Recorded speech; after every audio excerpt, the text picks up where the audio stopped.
আদ্রিতার চোখে নীল ছিল নিছকই একজন চাকর। সে সারাদিন আদ্রিতার ভাই ফরমাস খেটেও ওকে সন্তুষ্ট করতে পারত না।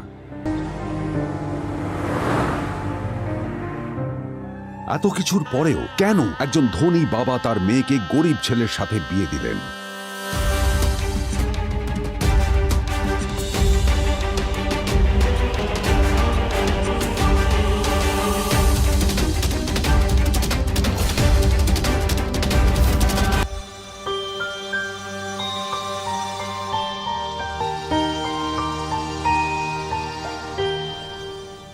এবং তারপরে সেই মেয়েটি তার গরিব স্বামীর কাছ থেকে নতুন বছরে এমন একটা গিফট পেয়েছিল যে তার চক্ষু স্থির হওয়ার জোগাড় হয়েছিল। আর ওর স্বামী সম্পর্কে সত্যিটা জানার পর তো ও প্রায় অজ্ঞান হয়ে গিয়েছিল।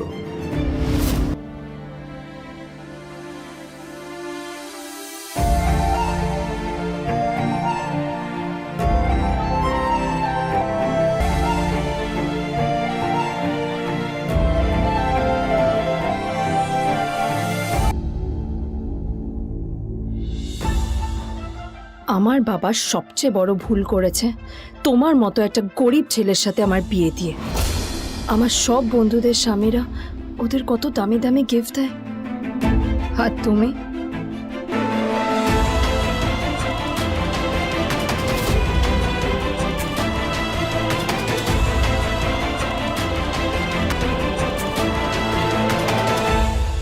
আদ্রিতা তার বাবার কথায় নীলকে বিয়ে তো করেছিল, কিন্তু ও শর্ত দিয়েছিল যেন বাড়ির বাইরের কেউ না জানতে পারে যে নীল ওর স্বামী। নীল ওই বাড়িতে ঘর জামাইয়ের মতো থাকলেও ও যেন ওখানে একজন চাকর ছিল। সবাই ওকে অপমান করত। ওই বাড়িতে না ও ঠিক মতো খাবার পেত, আর না ওর কোনো আলাদা ঘর ছিল। কখনো কার্পেটের উপর ঘুমোতো, তো কখনো আবার পোষা কুকুরের ঘরের পাশে নীলকে ঘুমোতে হতো।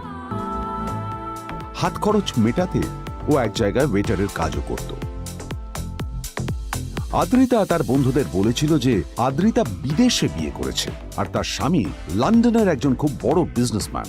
কিন্তু যখন আদ্রিতার বন্ধুরা ওকে ওদের স্বামীদের দেওয়া দামি দামি গিফটগুলো দেখাতো, তখন লজ্জায় ওর ভিতরটা পুড়ে ছাই হয়ে যেত।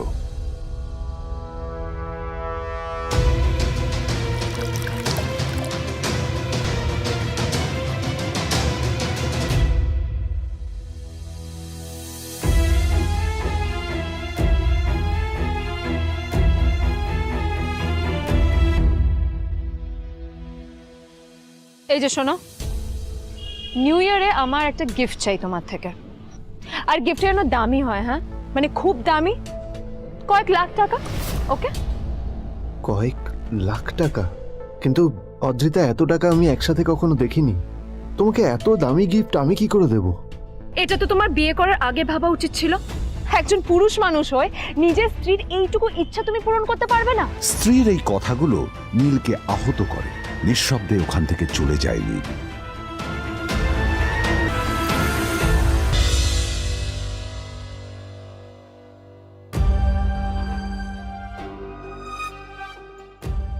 দুদিন পর নিউ ইয়ার পার্টির আগে নীল আদ্রিতার কাছে এসে একটা গিফট প্যাক দেয়।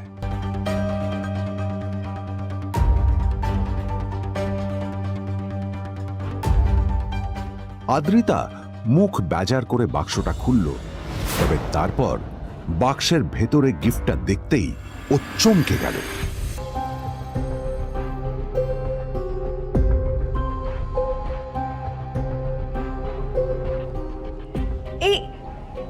এই ফোনটা মানে এটা তো একটা স্পেশাল এডিশন। এটার দাম তো 3 কোটি টাকা। তুমি এটা পেলে কোথা থেকে? আসলে এটা অরিজিনাল নয়। আমি ওই ফোনটারই একটা কপি এনেছি।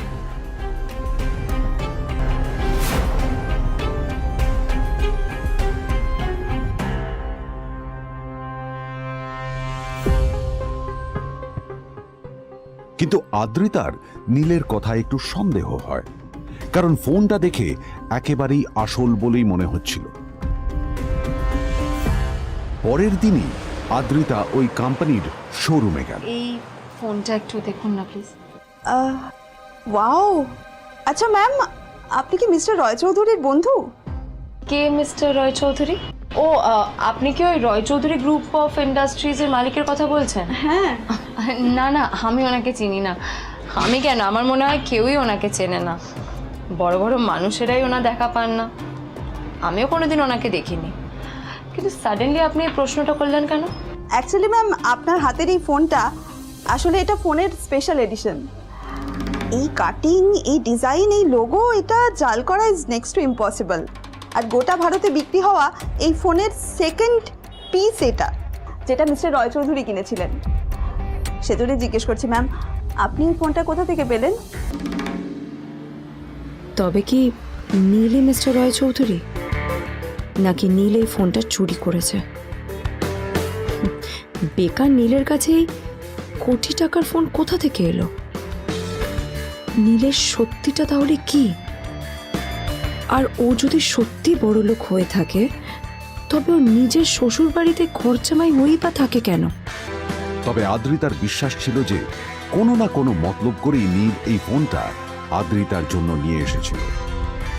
কিছুদিন পর আদ্রিতা সেই ফোনটার কথা ভুলে গেল। নীল সকাল সকাল ঘুরতে বেরিয়েছে বাইরে।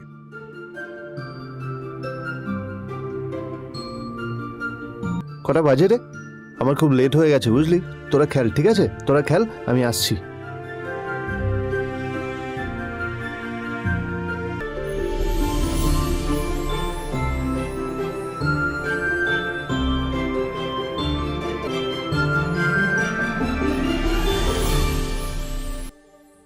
নীল, জল পড়ছে না কেন? দেখো না। নীল, নীল, নীল কোথায় গেল? নীল, নীল। নীলকে ডাকছে কেন বলতো? ওইদিকে বাড়িতে আদ্রিতা আর চিত্রা আশ্চর্য হয়ে গেল যে নীল হঠাৎ কোথায় উধাও হয়ে গেল। মা, তোমাকে কিছু বলে গেছে নীল? হ্যাঁ, কোথায় গেছে ও? না, আমি ওর কোনো খোঁজ খবর রাখি না। আমার একটা কথা মনে হচ্ছে, ওকে না এবার একটু শীতে করতে হবে। একটা কাজে যদি আসতো ছেলেটা, যখনই কোনো কাজের কথা বলি ভ্যানিশ হয়ে যায়। আমি ওকে বলেছিলাম R&B গোল্ডেন ডায়মন্ডস থেকে আমার সেটটা নিয়ে আসতে, আনেনি। আনেনি। আমার ভাগ্যেই জুটেছে এরকম একটা ছেলে। এই যে তুমি তুমি কেন বিয়েটা দিয়েছিলে আমাকে? এটা আবার কি বলছিস? আমার কি দোষ? দেখ, ওই অসভ্য ছেলেটার সাথে বিয়ে দিতে চাইনি। যা করেছে তোর বাবা করেছে, এটা আমার কোনো দোষ। তখনই হঠাৎ নীল সেখানে এসে উপস্থিত হলো, কিন্তু ও দুজনকে উপেক্ষা করে ভিতরে চলে যাওয়াই শ্রেয় মনে করল।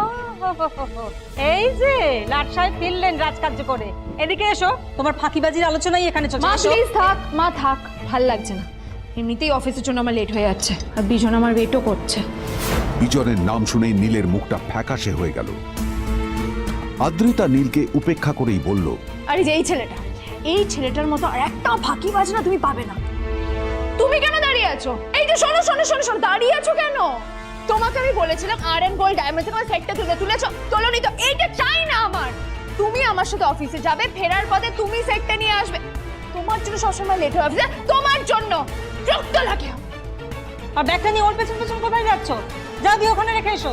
নীল চিত্রার সাথে মাঝে মাঝে ঝগড়া করলেও তার স্ত্রী আদ্রিতার সাথে ও কখনো ঝগড়া করত না। সত্য সব অপদার্থ।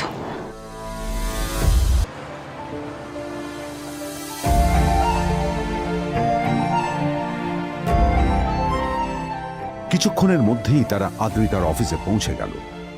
আদ্রিতা গাড়ি থেকে নামতে নামতে দেখলো যে তার কাছে অনেকগুলো ফাইল আছে। নীলের দিকে তাকিয়ে ওকেই ফাইলগুলো নিয়ে ভেতরে আসতে বলল। চলো, হা করে দাঁড়িয়ে আছো কেন? ফাইলগুলো নিয়ে ভেতরে এসো।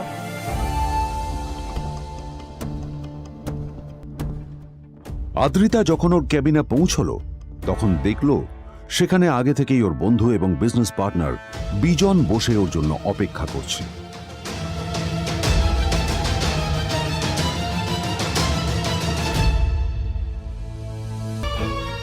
কোথায় ছিলে বলো? আমি 1 ঘন্টা ধরে তোমার জন্য এখানে ওয়েট করছি। এই লোকটার কি কোনো কাজকর্ম নেই? 1 ঘন্টা ধরে বসে আমার স্ত্রী আদ্রিতার জন্য অপেক্ষা করছে। সরি বিজন, আমি খুবই দুঃখিত যে বাড়ির কিছু লোকের জন্য না আমার সবসময় লেট হয়ে যায়। আদ্রিতার কথা শোনার পর বিজনের 1 ঘন্টা অপেক্ষা করার অভিযোগ 1 মুহূর্তের মধ্যে মিলিয়ে গিয়েছিল। কি হলো? হাসছো কেন? লটারি পেলে নাকি? লটারি? হ্যাঁ, তুমি আসা মানে আমার কাছে লটারির থেকেও বেশি দামি, তবে তার থেকে কিঞ্চিত কম দামি একটা গিফট আমি তোমার জন্য এনেছি। This is a rare diamond necklace for you.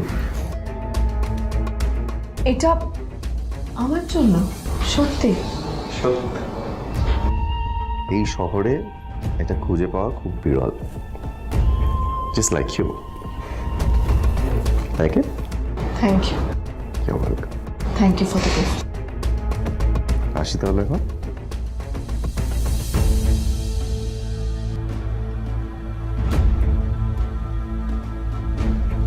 Adrita, আমি আজ পর্যন্ত তোমাকে কোনো রকম উপদেশ দিইনি, কিন্তু আজ আমি তোমাকে বলতে বাধ্য হচ্ছি।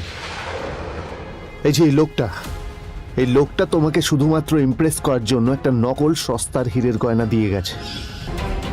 এরকম একটা লোকের সাথে তোমার মেশা উচিত না। ভবিষ্যতে কিন্তু তুমি বিপদে পড়বে। আদ্রিতা, আমি তোমাকে কথা দিচ্ছি, আমি তোমার জন্য আসল রেয়ার একটা হীরের গয়না এনে দেবো, এর চেয়েও দামি, এর চেয়ে অনেক অনেক বেশি দামি। তার জন্য আমাকে যাই করতে হোক না কেন, আমি তোমাকে একদিন ঠিক এনে দেবো। তাদের বিয়ে হয়েছে 2.5 বছর। এর মধ্যে প্রথমবার তার মনে হলো নীল তার জন্য লড়াই করছে। নীলের এই রূপটা দেখে আদ্রিতা চমকে গেল। আজ প্রথমবারের মতো আদ্রিতার মনে প্রশ্ন এলো, নীলকে নিজের থেকে দূরে সরিয়ে রেখে আমি কি কোনো ভুল করছি? না না, এটা আমি কি ভাবছি? বিজন আমার বিজনেস পার্টনার, ও আমাদের মেইন ইনভেস্টর। নীলের এই অ্যাকশনের কারণে বিজন আমার কোম্পানি থেকে ব্যাকআউট করে গেলে কি হবে? আমার নীলকে নয়, আমার বিজনকে প্রয়োজন। এইসব ভাবতে ভাবতে আদ্রিতার নীলের ওপর রাগ হতে শুরু করে। আদ্রিতার রাগ তখন চরমে উঠে যায়। আজ প্রথমবার নীল আদ্রিতার সাথে খারাপ ব্যবহার করেছে। তোমার এত বড় সাহস? হ্যাঁ, তোমাকে কে অধিকার দেয় বলো তো যে তুমি আমারই অফিসে দাঁড়িয়ে আমাকেই এতগুলো উল্টোপাল্টা কথা তুমি শোনালে? তোমাকে এখানে আনাই আমার ভুল হয়েছে, সবচেয়ে বড় ভুল হয়েছে। এবার চুপচাপ এখান থেকে বেরিয়ে যাও, রাইট নাও।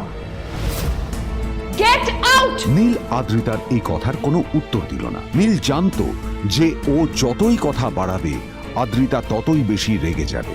আদ্রিতা যেন তেন ভাবে নিজের রাগ চেপে ব্যাপারটা ওখানেই শেষ করার চেষ্টা করলো, কিন্তু ও তো জানতো না যে ব্যাপারটা তখন সবে শুরু হয়েছে। কি হলো, শুনতে পাচ্ছিস না? কালা নাকি? আমারই সামনে দাঁড়িয়ে আমার কেনা গিফট নিয়ে তুই মজা করলি? কত বড় সাহস রে তোর! নিজেকে তো বিক্রি করে দিলে ওরকম একটা ডায়মন্ড নেকলেস তুই কিনতে পারবি না। তোর এই গরিবের পারফিউম, সস্তা শার্ট, পায়ে একটা ফাটা চপ্পল নিয়ে নিজেকে বড় হিরো মনে করছিস? Zero, big zero. সালা খরচা মাই। চল।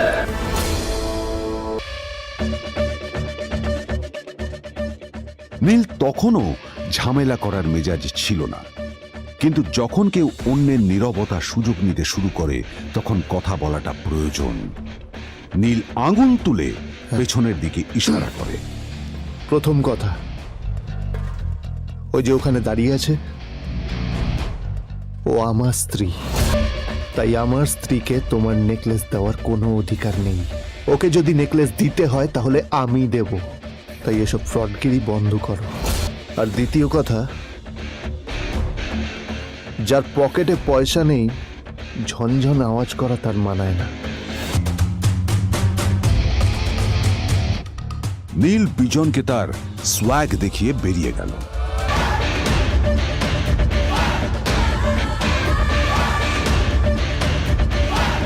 আদ্রিতার রাগে গজগজ করছিল। ওর জ্বলন্ত চোখের সামনে শুধু নীলের মুখটা ভেসে উঠছিল। ও যতই নীলের কথা ভাবছিল ততই ওর রাগ বেড়ে যাচ্ছিল। গত কয়েক মাস ধরে আদ্রিতার কোম্পানির অবস্থা একেবারেই ভালো ছিল না। আদ্রিতা তা সামলানোর আপ্রাণ চেষ্টা করছিল। কি যে করবেও সেইটাই বুঝে উঠতে পারছিল না। তারপর বিজনের সাথে ওর দেখা হলো, আর তখনই বিজনের সাথে ওর বন্ধুত্ব হলো। বিজন একটা খুব বড় পরিবারের সদস্য, আজ বিজন শুধুমাত্র আদ্রিতার কোম্পানির একজন বিজনেস পার্টনারই নয়, সাথে বড় ইনভেস্টরও। আর শুধুমাত্র বিজনের কারণেই আদ্রিতার কোম্পানি এখনো চলছে। এই কোম্পানির সমস্ত লস বিজনই বহন করে এবং আদ্রিতারও ওকে তাই খুব প্রয়োজন। বিজনের সাথে বন্ধুত্ব করা আদ্রিতার পক্ষে সহজ কাজ ছিল না। অনেক কাঠখড় পুড়িয়ে আদ্রিতা ওর কাছাকাছি এসেছিল। সবকিছু ঠিকঠাকই চলছিল, সবকিছুই আদ্রিতার প্ল্যান অনুযায়ী হচ্ছিল, কিন্তু নীল আজ এসে সবকিছু নষ্ট করে দিল। জাস্ট কি দরকার ছিল বুঝতে পারছি না। কি দরকার ছিল নীলের বিজনকে এতগুলো কথা শোনানোর? এবার বিজন আমাকে টাকা দেবে কিনা সেটাও জানি না, আমার কোম্পানিতে ইনভেস্ট করতে চাইবে কিনা সেটাও বুঝতে পারছি না। এখন আদ্রিতা ওকে কিভাবে বোঝাবে? ভুল করে যদি বিজন ওর টাকা ফেরত চায়, তবে আদ্রিতার কোম্পানি সেন কর্পোরেশন খুব বড় সমস্যায় পড়ে যাবে। তারপর কি হবে? সেন পরিবারের দেখভাল কে করবে? এইসব ভাবতে ভাবতে আদ্রিতা নিজের ওপরেও রেগে গেল। আসলে দোষটা ওর নিজেরই। আদ্রিতা কেন নীলকে ওদের মাঝে আনতে গেল? নীলকে অফিসে নিয়ে আসারই বা কি দরকার ছিল? আর যদি সে নীলকে সাথে করে না আনতো, তাহলে বিজন এখন ওর সাথেই বসে থাকতো।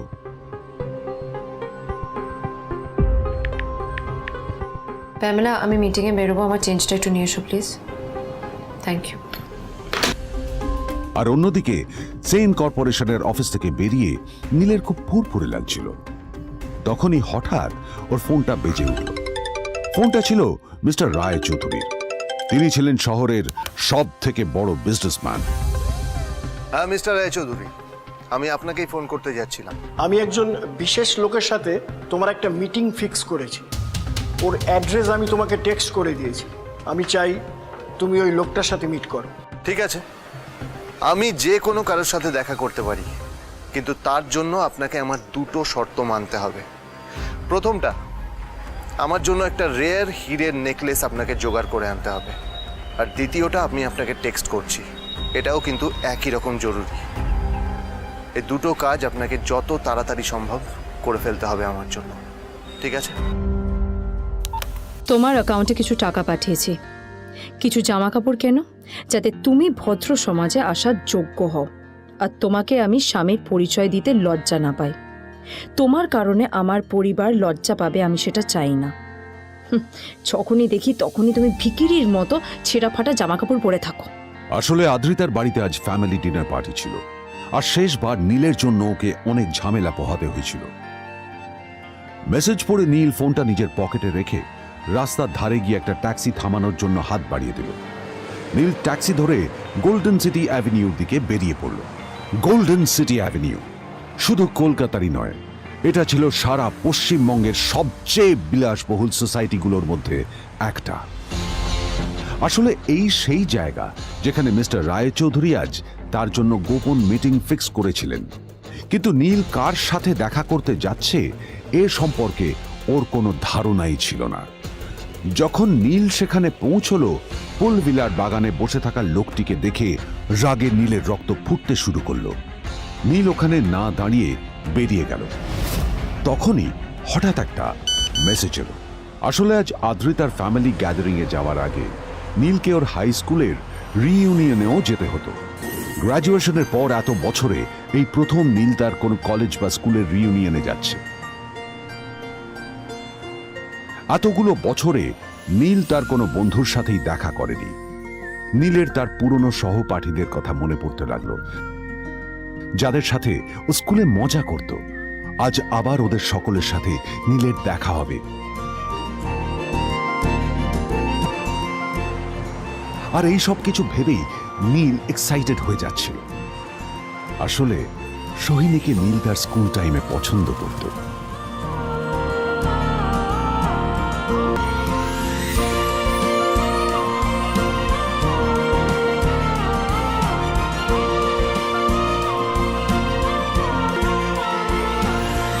অন্যদিকে সেন কর্পোরেশনে ইনভেস্টরদের সঙ্গে আদ্রিতার মিটিং একেবারেই ভালো যায়নি।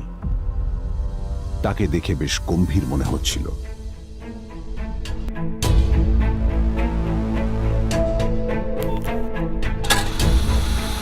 ভাই, পেটে পৃথিবীতে এমন লোকও আছে? কি দিমাগ দেখলি? হ্যাঁ, কাজকর্ম তো কিছু করার নেই, আর কিছু করেও না। হ্যাঁ, শুধু চলে এসছে আমাদের ম্যাডামকে রাখাতে। এই 1 বছরে না কিচ্ছু বদলায়নি। আরে আমি তো ভেবেছিলাম যে এর সাথে ম্যাডামের আর কোনো সম্পর্কই নেই, কিন্তু না, এখন যা দেখছি উল্টে ম্যাডামের মাথায় উঠে নাচছে। আমার মাঝে মাঝে মনে হয় এদের দুজনের বিয়ে কিভাবে হলো। আর বিয়ে তো অনেক পরের কথা, 2 বছর হয়ে গেল এদের এখনো ডিভোর্স হলো না। হ্যাঁ, আমার তো ভাবলে কিরকম অবাক যা লাগছে। বলেছিস।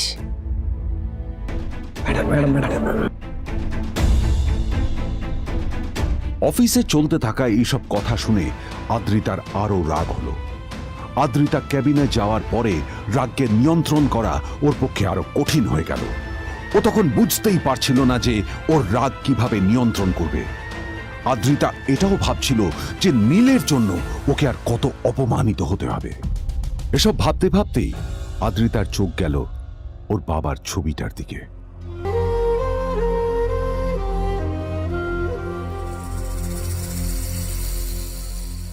আমি তো তোমার সবচেয়ে প্রিয় মেয়ে ছিলাম বাবা,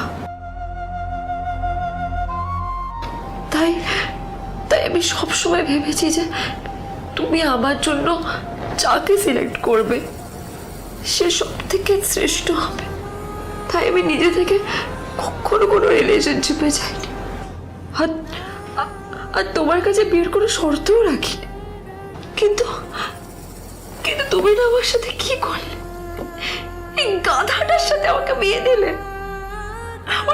আমার জীবনটা নষ্ট হয়ে গেল, শেষ হয়ে গেল।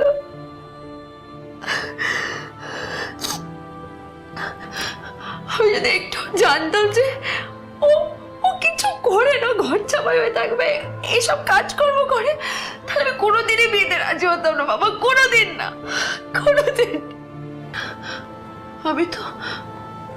আমি তো সবসময় ভাবতাম যে বাবা মারা তাদের সন্তানের ভালো চায়, কল্যাণ চায়, তাদের জন্য চিন্তা করে। কিন্তু বাবা, তুমি আমার জন্য একটু চিন্তা করোনি। তুমি শুধু তোমার শেষ কর্তব্যটুকু করতে চেয়েছিলে, শেষ ইচ্ছাটুকু রাখতে চেয়েছিলে, পালন করা হয়ে গেছে। আর আমাদের তুমি ছেড়ে চলে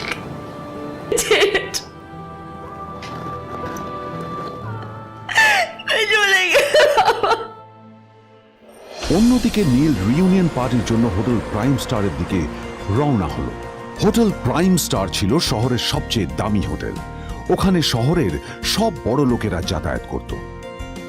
নীল যখনই তার পুরনো বাইকটা নিয়ে ওখানে পৌঁছলো, ওর পুরনো জামা কাপড়, পুরনো বাইক আর ওর পায়ে ছেঁড়া চপ্পল দেখে সিকিউরিটি গার্ড ওকে গেটের বাইরেই আটকে দিল।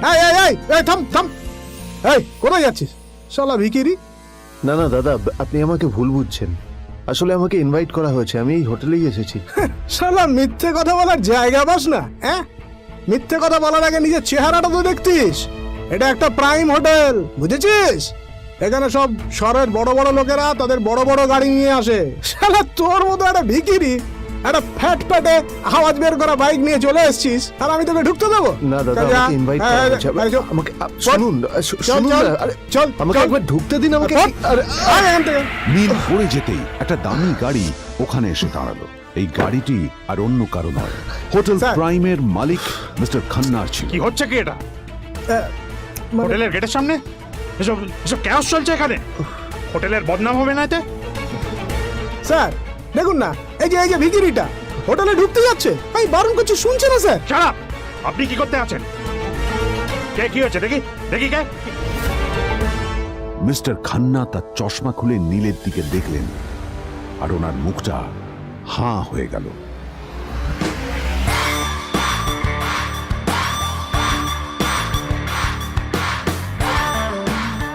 নীল স্যার, আপনি এক্সট্রিমলি সরি স্যার।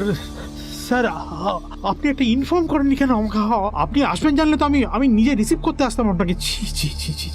ঠিক আছে, আপনি ব্যস্ত হবেন না প্লিজ। জানোইনি কে? নিজের বসকে এভাবে একজন ভিখারিকে হাতে পায়ে ধরতে দেখে গার্ড দিয়েও অবাক হয়ে গেল। আরে sir, sorry sir, extremely sorry, আপনি আমার সঙ্গে আসুন। সরি স্যার, সরি, ভুল হয়ে গেছে স্যার। সালাম স্যার।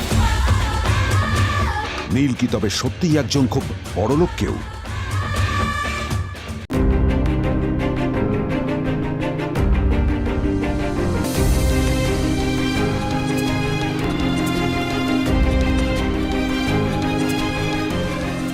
আদ্রিতার চোখে নীল ছিল নিছকই একজন চাকর। সে সারাদিন আদ্রিতার ভাই ফরমাস খেটেও ওকে সন্তুষ্ট করতে পারত না। এত কিছুর পরেও কেন একজন ধনী বাবা তার মেয়েকে গরিব ছেলের সাথে বিয়ে দিলেন?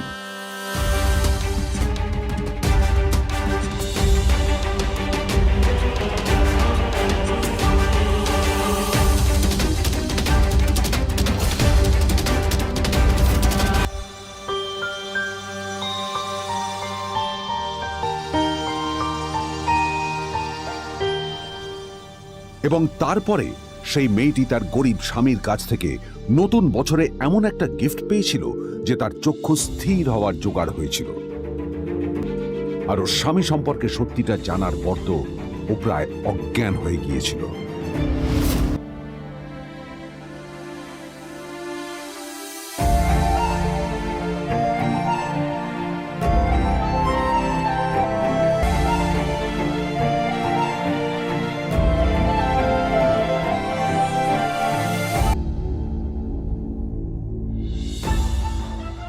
আমার বাবা সবচেয়ে বড় ভুল করেছে তোমার মতো একটা গরিব ছেলের সাথে আমার বিয়ে দিয়ে।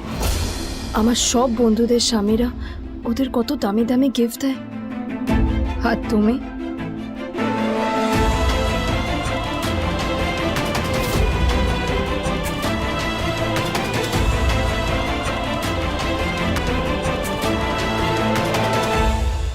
আদ্রিতা তার বাবার কথায় নীলকে বিয়ে তো করেছিল, কিন্তু ও শর্ত দিয়েছিল যেন বাড়ির বাইরের কেউ না জানতে পারে যে নীল ওর স্বামী।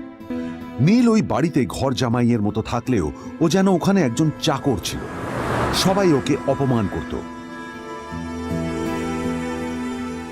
ওই বাড়িতে না ও ঠিক মতো খাবার পেত, আর না ওর কোনো আলাদা ঘর ছিল। কখনো কার্পেটের উপর ঘুমোতো, তো কখনো আবার পোষা কুকুরের ঘরের পাশে নীলকে ঘুমোতে হতো। হাত খরচ মেটাতে ও এক জায়গায় ওয়েটারের কাজও করত। আদ্রিতা তার বন্ধুদের বলেছিল যে আদ্রিতা বিদেশে বিয়ে করেছে আর তার স্বামী লন্ডনের একজন খুব বড় বিজনেসম্যান। কিন্তু যখন আদ্রিতার বন্ধুরা ওকে ওদের স্বামীদের দেওয়া দামি দামি গিফটগুলো দেখাতো, তখন লজ্জায় ওর ভিতরটা পুড়ে ছাই হয়ে যেত।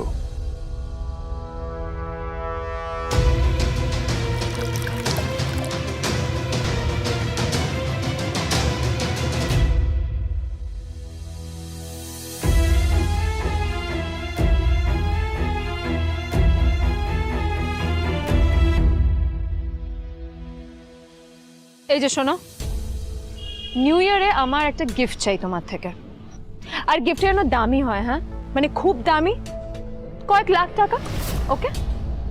কয়েক লাখ টাকা? কিন্তু অদ্রিতা, এত টাকা আমি একসাথে কখনো দেখিনি।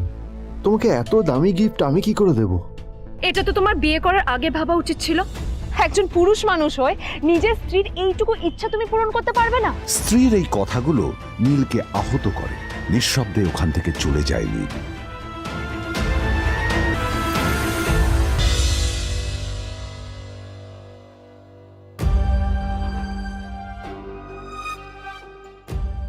দুদিন পর নিউ ইয়ার পার্টির আগে নীল আদ্রিতার কাছে এসে একটা গিফট ব্যাগ দেয়।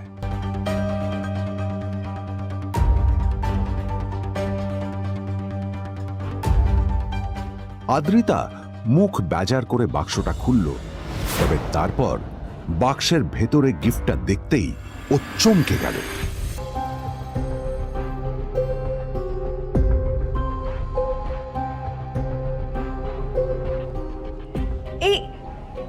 এই ফোনটা মানে এটা তো একটা স্পেশাল এডিশন।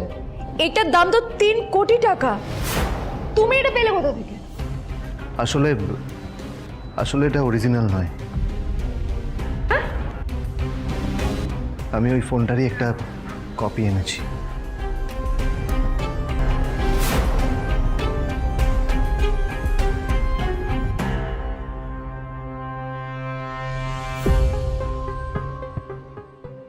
কিন্তু আদ্রিতার নীলের কথা একটু সন্দেহ হয়, কারণ ফোনটা দেখে একেবারেই আসল বলেই মনে হচ্ছিল। পরের দিনই আদ্রিতা ওই কোম্পানির শোরুমে গেল। এই ফোনটা একটু দেখুন না প্লিজ। ওয়াও, আচ্ছা ম্যাম, আপনি কি মিস্টার রয় চৌধুরীর বন্ধু?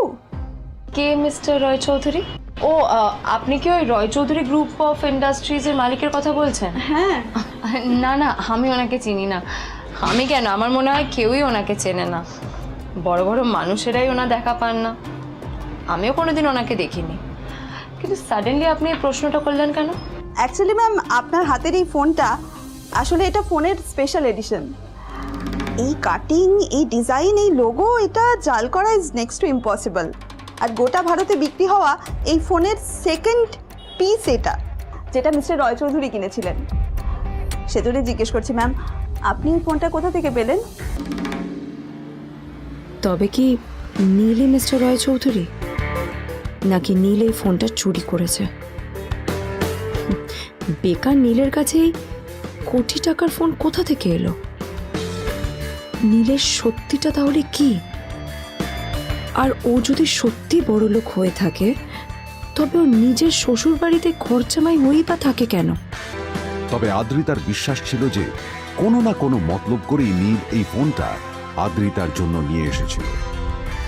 কিছুদিন পর আদ্রিতা সেই ফোনটার কথা ভুলে গেল। নীল সকাল সকাল ঘুরতে বেরিয়েছে বাইরে।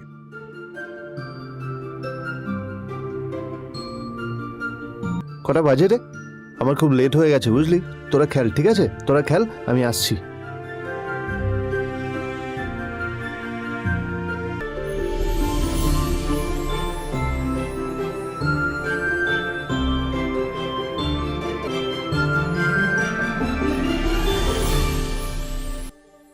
নীল, জল পড়ছে না কেন দেখো না। নীল, নীল, নীল কোথায় গেল? নীল, নীল। নীলকে ডাকছে কেন বলতো? ওইদিকে বাড়িতে আদ্রিতা আর চিত্রা আশ্চর্য হয়ে গেল যে নীল হঠাৎ কোথায় উধাও হয়ে গেল। মা তোমাকে কিছু বলে গেছে নীল? হ্যাঁ, কোথায় গেছে ও? না, আমি ওর কোনো খোঁজ খবর রাখি না। আমার একটা কথা মনে হচ্ছে, ওকে না এবার একটু শীতে করতে হবে। একটা কাজে যদি আসতো ছেলেটা, যখনই কোনো কাজের কথা বলি ভ্যানিশ হয়ে যায়। আমি ওকে বলেছিলাম R&B গোল্ডেন ডায়মন্ড থেকে আমার সেটটা নিয়ে আসতে, আনেনি। আমার ভাগ্যেই জুটেছে এরকম একটা ছেলে। এই যে তুমি কেন বিয়েটা দিয়েছিলে আমাকে? এটা আবার কি বলছিস? আমার কি দোষ?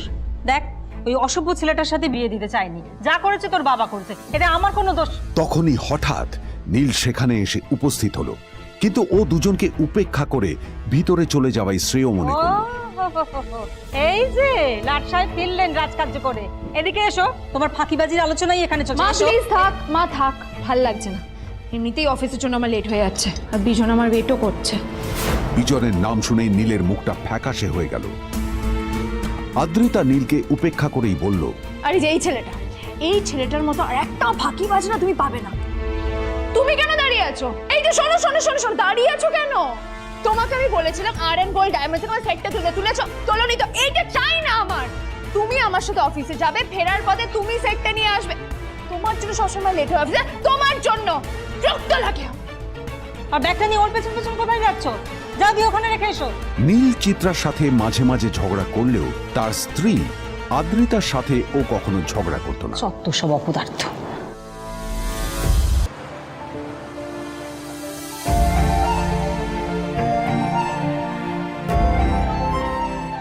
কিছুক্ষণের মধ্যেই তারা আদ্রিতার অফিসে পৌঁছে গেল। আদ্রিতা গাড়ি থেকে নামতে নামতে দেখলো যে তার কাছে অনেকগুলো ফাইল আছে। নীলের দিকে তাকিয়ে ওকেই ফাইলগুলো নিয়ে ভেতরে আসতে বলল।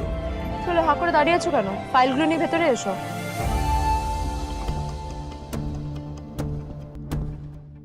আদ্রিতা যখন ওর ক্যাবিনে পৌঁছলো, তখন দেখলো সেখানে আগে থেকেই ওর বন্ধু এবং বিজনেস পার্টনার বিজন বসে ওর জন্য অপেক্ষা করছে।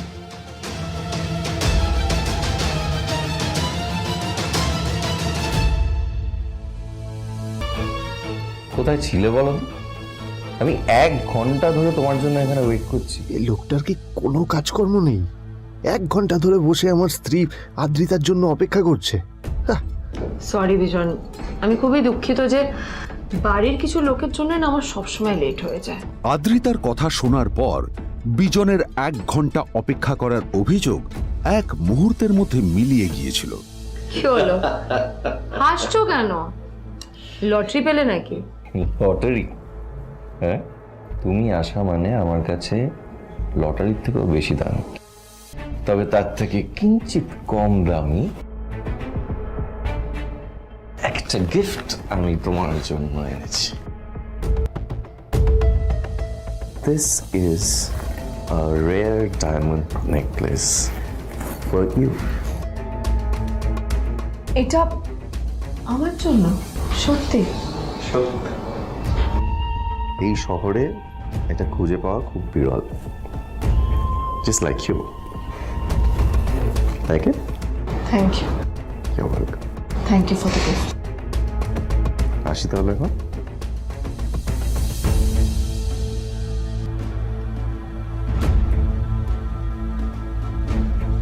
আদ্রিতা, আমি আজ পর্যন্ত তোমাকে কোনো রকম উপদেশ দিইনি, কিন্তু আজ আমি তোমাকে বলতে বাধ্য হচ্ছি। এই যে এই লোকটা তোমাকে শুধুমাত্র ইমপ্রেস করার জন্য একটা নকল সস্তার হীরের গয়না দিয়ে গেছে। এরকম একটা লোকের সাথে তোমার মেশা উচিত না। ভবিষ্যতে কিন্তু তুমি বিপদে পড়বে। আদ্রিতা, আমি তোমাকে কথা দিচ্ছি, আমি তোমার জন্য আসল রেয়ার একটা হীরের গয়না এনে দেবো, এর চেয়েও দামি, এর চেয়ে অনেক অনেক বেশি দামি। তার জন্য আমাকে যাই করতে হোক না কেন, আমি তোমাকে একদিন ঠিক এনে দেবো। তাদের বিয়ে হয়েছে 2.5 বছর। এর মধ্যে প্রথমবার তার মনে হলো নীল তার জন্য লড়াই করছে। নীলের এই রূপটা দেখে আদ্রিতা চমকে গেল। আজ প্রথমবারের মতো আদ্রিতার মনে প্রশ্ন এলো, নীলকে নিজের থেকে দূরে সরিয়ে রেখে আমি কি কোনো ভুল করছি? না না, এটা আমি কি ভাবছি? বিজন আমার বিজনেস পার্টনার, ও আমাদের মেইন ইনভেস্টর। নীলের এই অ্যাকশনের কারণে বিজন আমার কোম্পানি থেকে ব্যাকআউট করে গেলে কি হবে? আমার নীলকে নয়, আমার বিজনকে প্রয়োজন। এইসব ভাবতে ভাবতে আদ্রিতার নীলের ওপর রাগ হতে শুরু করে। আদ্রিতার রাগ তখন চরমে উঠে যায়। আজ প্রথমবার নীল আদ্রিতার সাথে খারাপ ব্যবহার করেছে। তোমার এত বড় সাহস? হ্যাঁ, তোমাকে কে অধিকার দেয় বলো তো যে তুমি আমারই অফিসে দাঁড়িয়ে আমাকেই এতগুলো উল্টোপাল্টা কথা তুমি শোনালে? তোমাকে এখানে আনাই আমার ভুল হয়েছে, সবচেয়ে বড় ভুল হয়েছে। এবার চুপচাপ এখান থেকে বেরিয়ে যাও, right now. Get out! Neel আদ্রিতার এই কথার কোনো উত্তর দিল না। নীল জানতো যে ও যতই কথা বাড়াবে আদ্রিতা ততই বেশি রেগে যাবে। আদ্রিতা যেন তেন ভাবে নিজের রাগ চেপে ব্যাপারটা ওখানেই শেষ করার চেষ্টা করলো, কিন্তু ও তো জানতো না যে ব্যাপারটা তখন সবে শুরু হয়েছে। কি হলো, শুনতে পাচ্ছিস না? কালা নাকি? আমারই সামনে দাঁড়িয়ে আমার কেনা গিফট নিয়ে তুই মজা করলি? কত বড় সাহস রে তোর! নিজেকে তো বিক্রি করে দিলে ওরকম একটা ডায়মন্ড নেকলেস তুই কিনতে পারবি না। তোর এই গরিবের পারফিউম, সস্তা শার্ট, পায়ে একটা ফাটা চপ্পল নিয়ে নিজেকে বড় হিরো মনে করছিস? Zero, big zero. সালা খরচা মাই। চল।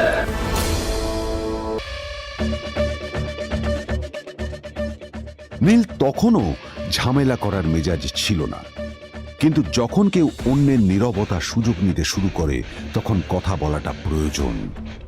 নীল আঙুল তুলে পেছনের দিকে ইশারা করে। প্রথম কথা, ওই যে ওখানে দাঁড়িয়ে আছে, ও আমার স্ত্রী, তাই আমার স্ত্রীকে তোমার নেকলেস দেওয়ার কোনো অধিকার নেই। ওকে যদি নেকলেস দিতে হয় তাহলে আমি দেব, তাই এসব ফ্রডগিরি বন্ধ করো। আর দ্বিতীয় কথা, যার পকেটে পয়সা নেই ঝনঝন আওয়াজ করা তার মানায় না। নীল বিজনকে তার সোয়াগ দেখিয়ে বেরিয়ে গেল।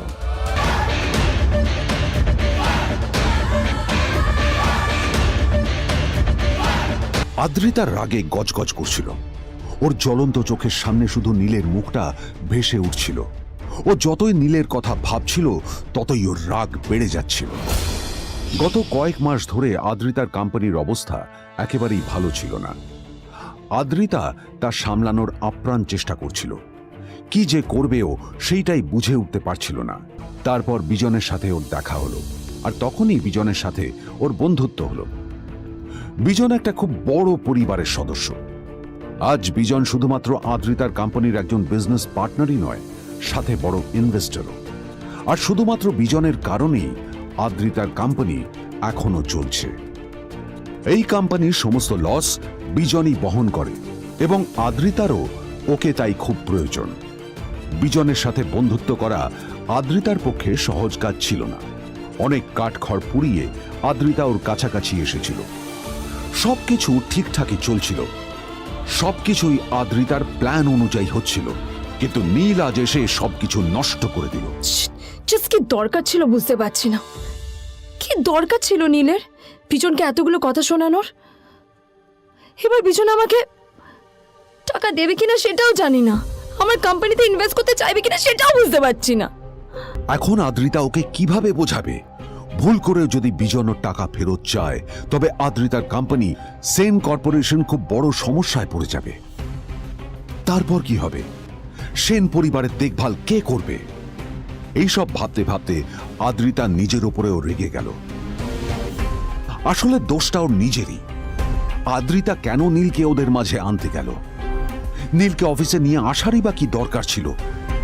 আর যদি সে নীলকে সাথে করে না আনতো, তাহলে বিজন এখন ওর সাথেই বসে থাকতো।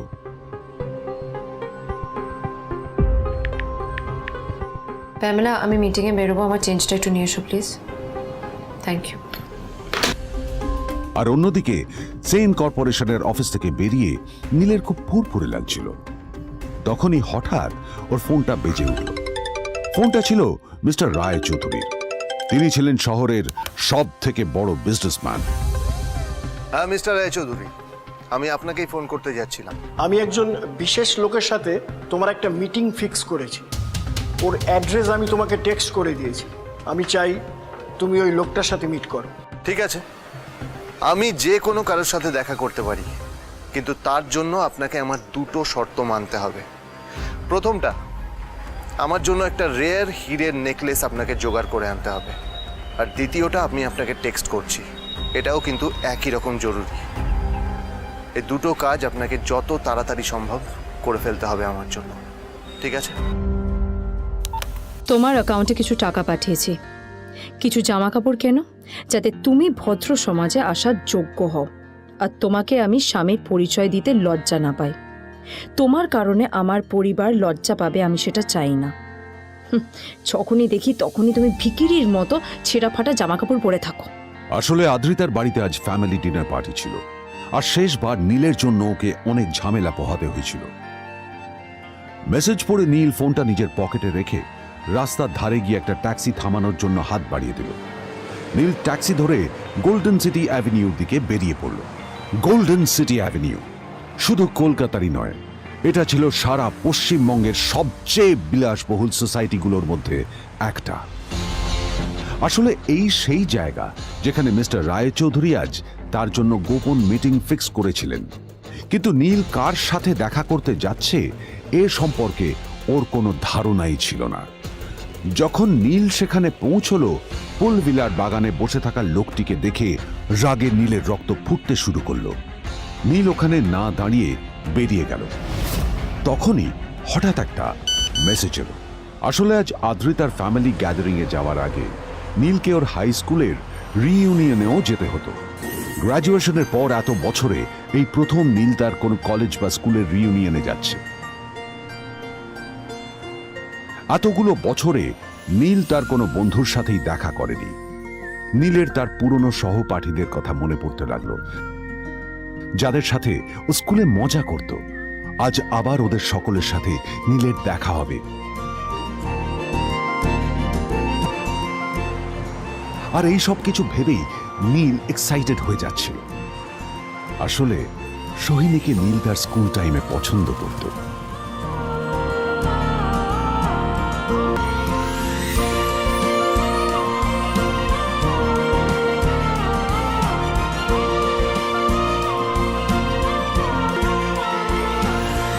অন্যদিকে সেম কর্পোরেশনে ইনভেস্টরদের সঙ্গে আদ্রিতার মিটিং একেবারেই ভালো যায়নি।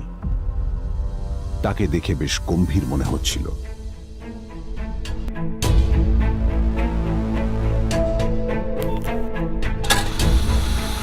ভাই পৃথিবীতে এমন লোকও আছে, কি দেমাগ দেখলি? হ্যাঁ, কাজকর্ম তো কিছু করার নেই, আর কিছু করেও না। হ্যাঁ, শুধু চলে এসছে আমাদের ম্যাডামকে রাখাতে। এই 1 বছরে না কিচ্ছু বদলায়নি।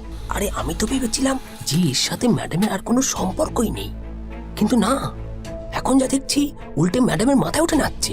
আমার মাঝে মাঝে মনে হয় এদের দুজনের বিয়ে কিভাবে হলো। আর বিয়ে তো অনেক পরের কথা, 2 বছর হয়ে গেল এদের এখনো ডিভোর্স হলো না। হ্যাঁ, আমার তো ভাবলে কিরকম অবাক যা লাগছে। বলেছিস।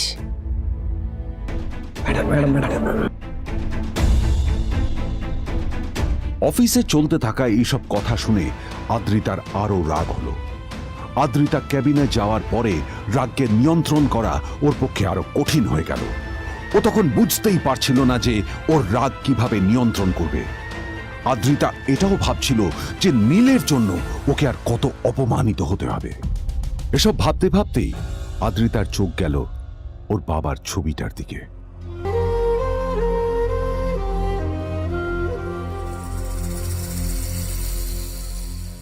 আমি তো তোমার সবচেয়ে প্রিয় মেয়ে ছিলাম বাবা,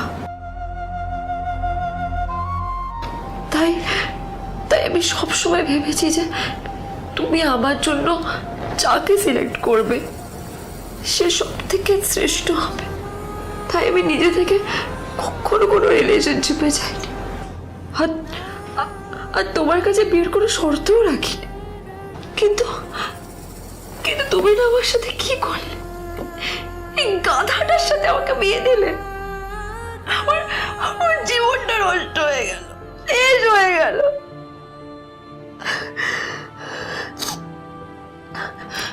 আমি যদি একটু জানতাম যে ও ও কিছু করে না, ঘর চাপাই হয়ে থাকবে, এইসব কাজকর্ম করে, তাহলে আমি কোনোদিনই বিয়েতে রাজি হতাম না বাবা, কোনোদিন না, কোনোদিন। আমি তো সবসময় ভাবতাম যে বাবা মারা তাদের সন্তানের ভালো চায়, কল্যাণ চায়, তাদের জন্য চিন্তা করে। কিন্তু কিন্তু বাবা, তুমি আমার জন্য একটু চিন্তা করোনি। তুমি শুধু তোমার শেষ কর্তব্যটুকু করতে চেয়েছিলে, শেষ ইচ্ছাটুকু রাখতে চেয়েছিলে, ব্যাস পালন করা হয়ে গেছে। আর আমাদের তুমি ছেড়ে চলে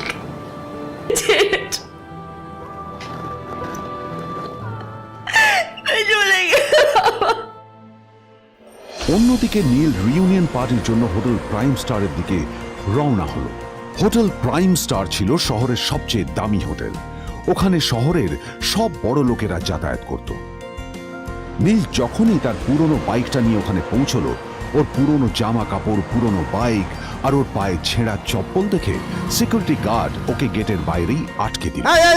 থাম থাম, এই কোথায় যাচ্ছিস শালা ভিখিরি? না না দাদা, আপনি আমাকে ভুল বুঝছেন।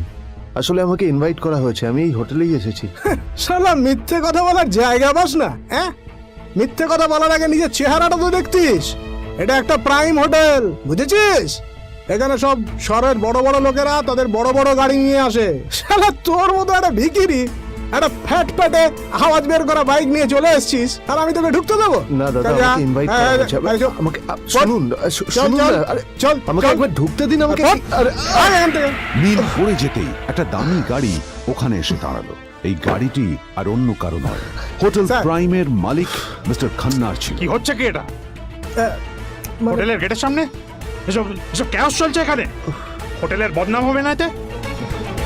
স্যার দেখুন না, এই যে ভিখিরিটা হোটেলে ঢুকতে যাচ্ছে, আমি বারণ করছি, শুনছে না স্যার? Shut up! আপনি কি করতে আছেন? কে কি হচ্ছে দেখি দেখি কে? মিস্টার খান্না তার চশমা খুলে নীলের দিকে দেখলেন, আর ওনার মুখটা হাঁ হয়ে গেল।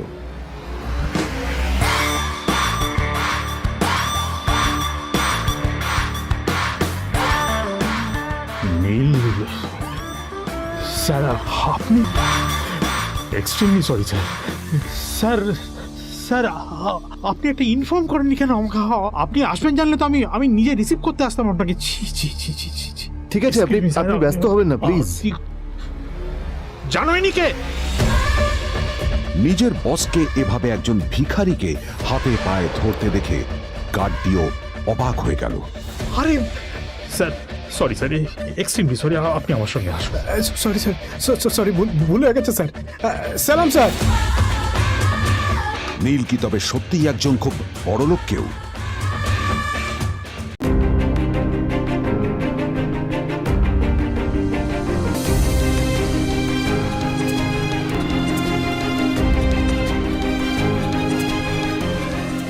আদ্রিতার চোখে নীল ছিল নিছকই একজন চাকর। সে সারাদিন আদ্রিতার ফাই ফরমাস খেটেও ওকে সন্তুষ্ট করতে পারত না।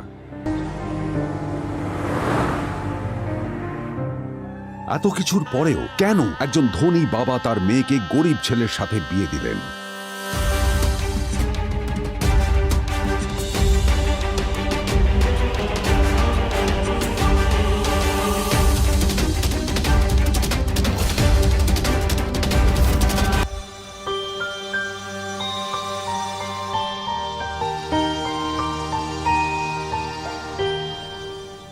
এবং তারপরে সেই মেয়েটি তার গরিব স্বামীর কাছ থেকে নতুন বছরে এমন একটা গিফট পেয়েছিল যে তার চক্ষু স্থির হওয়ার জোগাড় হয়েছিল।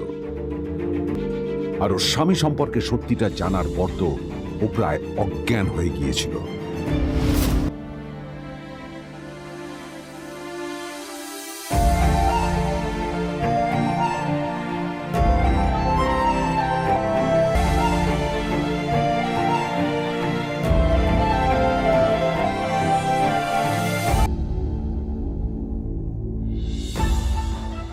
আমার বাবা সবচেয়ে বড় ভুল করেছে তোমার মতো একটা গরিব ছেলের সাথে আমার বিয়ে দিয়ে। আমার সব বন্ধুদের স্বামীরা ওদের কত দামি দামি গিফট দেয়, আর তুমি?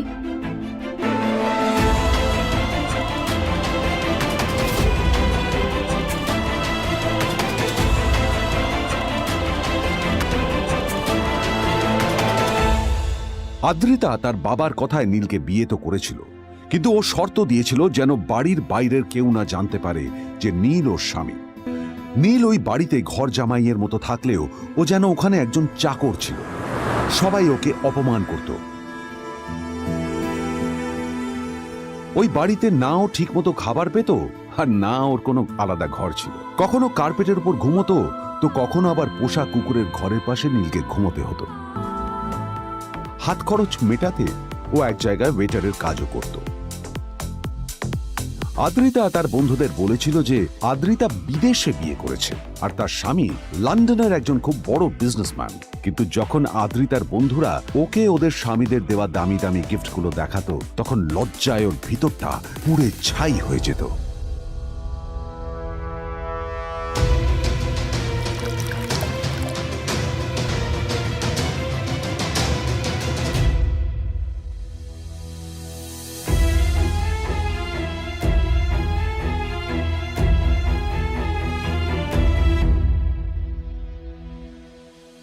এই যে শোনো, নিউ ইয়ারে আমার একটা গিফট চাই তোমার থেকে।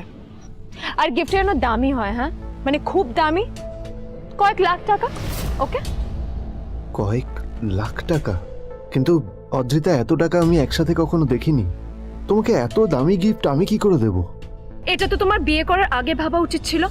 একজন পুরুষ মানুষ হয়ে নিজের স্ত্রীর এইটুকু ইচ্ছা তুমি পূরণ করতে পারবে না? স্ত্রীর এই কথাগুলো নীলকে আহত করে।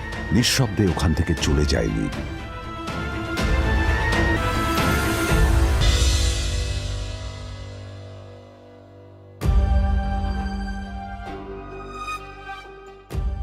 দুদিন পর নিউ ইয়ার পার্টির আগে নীল আদ্রিতার কাছে এসে একটা গিফট প্যাক দেয়।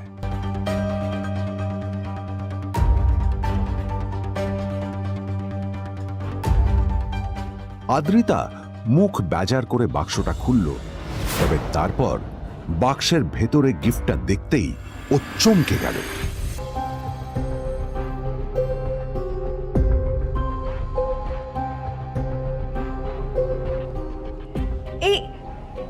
এই ফোনটা মানে মানে এটা তো একটা স্পেশাল এডিশন, এটার দাম তো 3 কোটি টাকা। তুমি এটা পেলে কোথা থেকে? আসলে আসলে এটা অরিজিনাল নয়। আমি ওই ফোনটারই একটা কপি এনেছি।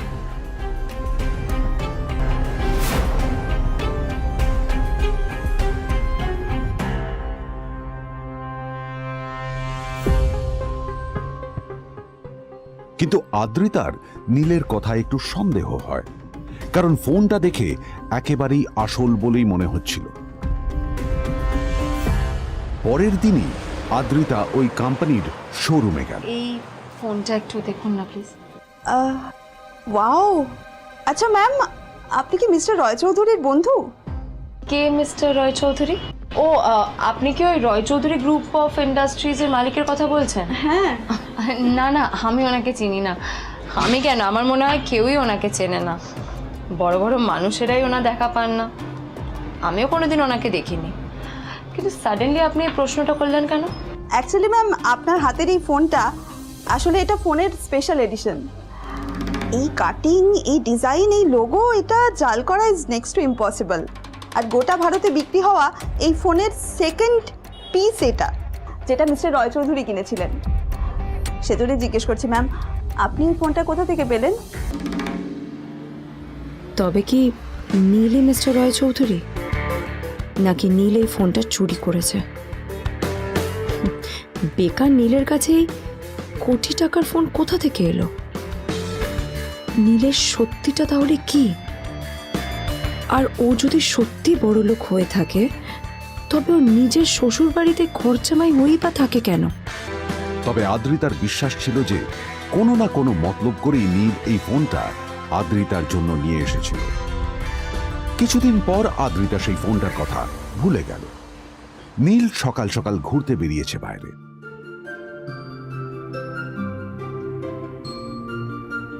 কটা বাজে রে? আমার খুব লেট হয়ে গেছে, বুঝলি? তোরা খেল, ঠিক আছে? তোরা খেল, আমি আসছি।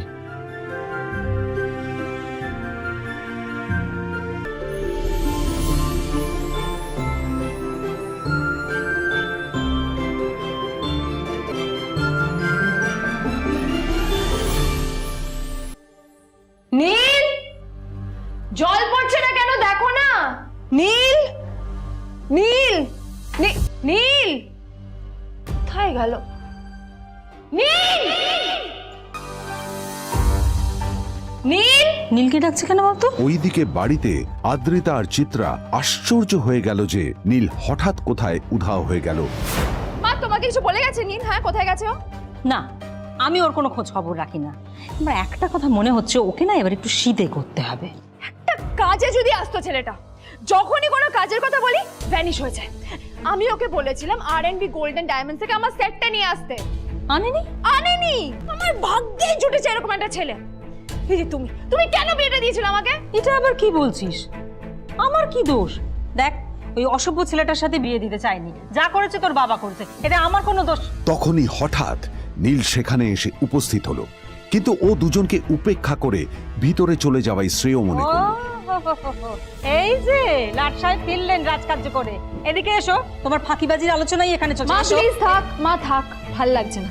এমনিতেই অফিসের জন্য আমার লেট হয়ে যাচ্ছে, আর বিজন আমার ওয়েটও করছে। বিজনের নাম শুনেই নীলের মুখটা ফ্যাকাশে হয়ে গেল। আদ্রিতা নীলকে উপেক্ষা করেই বলল, আরে যে এই ছেলেটার মতো আর একটা ফাঁকিবাজ না তুমি পাবে না। তুমি কেন দাঁড়িয়ে আছো? এই যে শোনো শোনো শোনো শোনো, দাঁড়িয়ে আছো কেন? তোমাকে আমি বলেছিলাম R&B গোল্ড ডায়মন্ড থেকে আমার সেটটা তুলেছো, তোলোনি তো। এইটা চাই না আমার। তুমি আমার সাথে অফিসে যাবে, ফেরার পথে তুমি সেটটা নিয়ে আসবে। তোমার জন্য সবসময় লেট হয় অফিসে, তোমার জন্য বিরক্ত লাগে।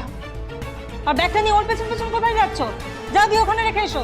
নীল চিত্রার সাথে মাঝে মাঝে ঝগড়া করলেও তার স্ত্রী আদ্রিতার সাথে ও কখনো ঝগড়া করত না। সত্য সব অপদার্থ।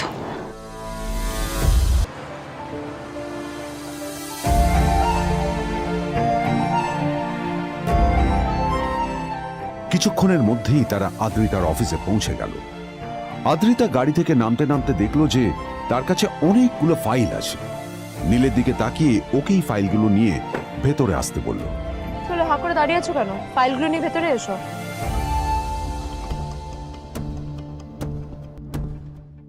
আদ্রিতা যখন ওর ক্যাবিনে পৌঁছলো তখন দেখল সেখানে আগে থেকেই ওর বন্ধু এবং বিজনেস পার্টনার বিজন বসে ওর জন্য অপেক্ষা করছে।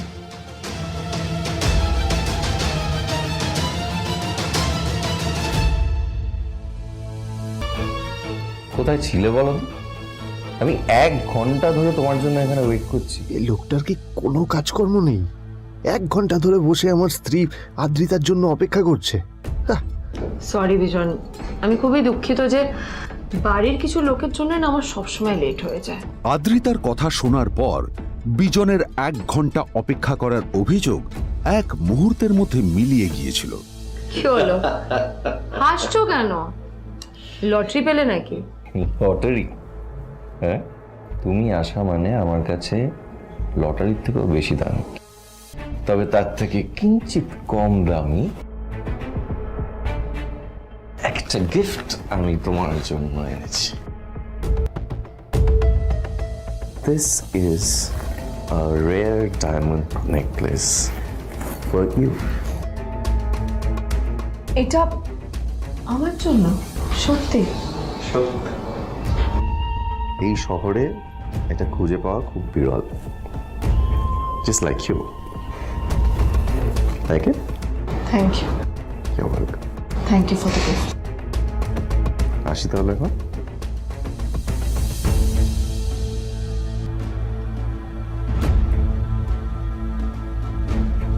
আদ্রিতা, আমি আজ পর্যন্ত তোমাকে কোনো রকম উপদেশ দিইনি, কিন্তু আজ আমি তোমাকে বলতে বাধ্য হচ্ছি।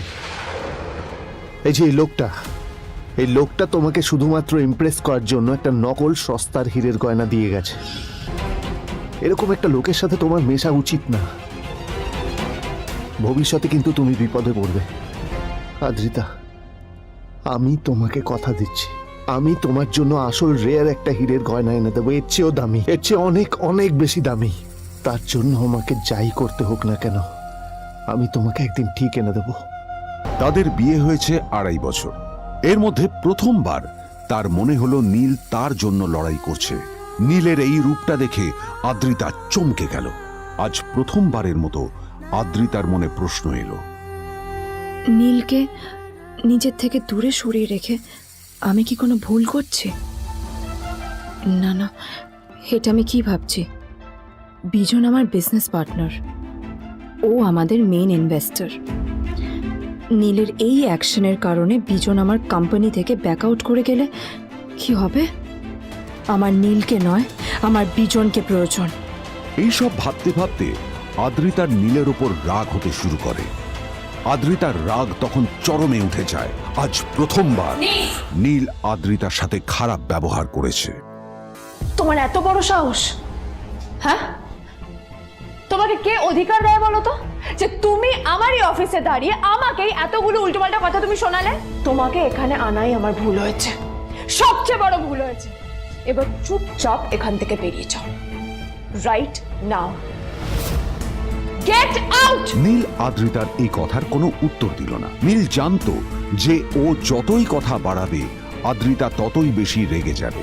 আদ্রিতা যেন তেন ভাবে নিজের রাগ চেপে ব্যাপারটা ওখানেই শেষ করার চেষ্টা করলো, কিন্তু ও তো জানতো না যে ব্যাপারটা তখন সবে শুরু হয়েছে।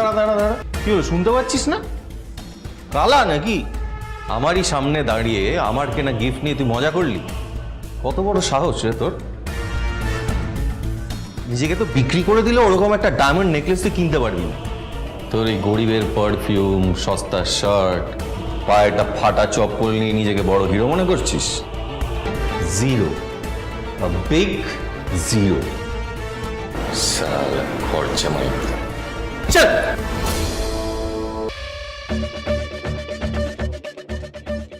নীল তখনও ঝামেলা করার মেজাজ ছিল না, কিন্তু যখন কেউ অন্যের নীরবতার সুযোগ নিতে শুরু করে তখন কথা বলাটা প্রয়োজন।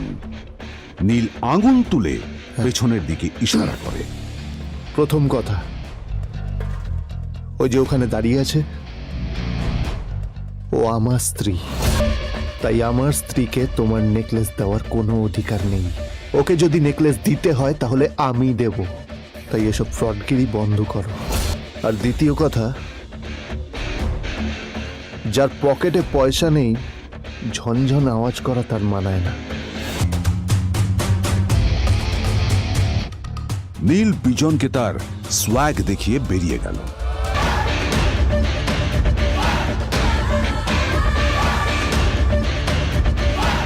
আদ্রিতার রাগে গজগজ করছিল।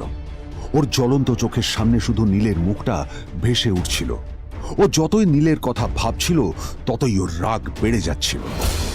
গত কয়েক মাস ধরে আদ্রিতার কোম্পানির অবস্থা একেবারেই ভালো ছিল না। আদ্রিতা তা সামলানোর আপ্রাণ চেষ্টা করছিল। কি যে করবেও সেইটাই বুঝে উঠতে পারছিল না।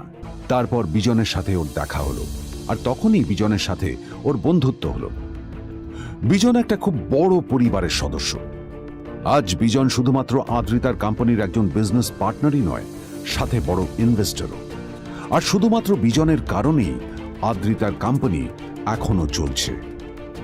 এই কোম্পানির সমস্ত লস বিজনই বহন করে এবং আদ্রিতারও ওকে তাই খুব প্রয়োজন। বিজনের সাথে বন্ধুত্ব করা আদ্রিতার পক্ষে সহজ কাজ ছিল না। অনেক কাঠখড় পুড়িয়ে আদ্রিতা ওর কাছাকাছি এসেছিল। সবকিছু ঠিকঠাকই চলছিল, সবকিছুই আদ্রিতার প্ল্যান অনুযায়ী হচ্ছিল, কিন্তু নীল আজ এসে সবকিছু নষ্ট করে দিল। জাস্ট কি দরকার ছিল বুঝতে পারছি না। কি দরকার ছিল নীলের বিজনকে এতগুলো কথা শোনানোর? এবার বিজন আমাকে টাকা দেবে কিনা সেটাও জানি না, আমার কোম্পানিতে ইনভেস্ট করতে চাইবে কিনা সেটাও বুঝতে পারছি না। এখন আদ্রিতা ওকে কিভাবে বোঝাবে? ভুল করে যদি বিজন ওর টাকা ফেরত চায় তবে আদ্রিতার কোম্পানি সেন কর্পোরেশন খুব বড় সমস্যায় পড়ে যাবে। তারপর কি হবে? সেন পরিবারের দেখভাল কে করবে? এইসব ভাবতে ভাবতে আদ্রিতা নিজের উপরেও রেগে গেল। আসলে দোষটা ওর নিজেরই। আদ্রিতা কেন নীলকে ওদের মাঝে আনতে গেল? নীলকে অফিসে নিয়ে আসারই বা কি দরকার ছিল? আর যদি সে নীলকে সাথে করে না আনতো তাহলে বিজন এখন ওর সাথেই বসে থাকতো।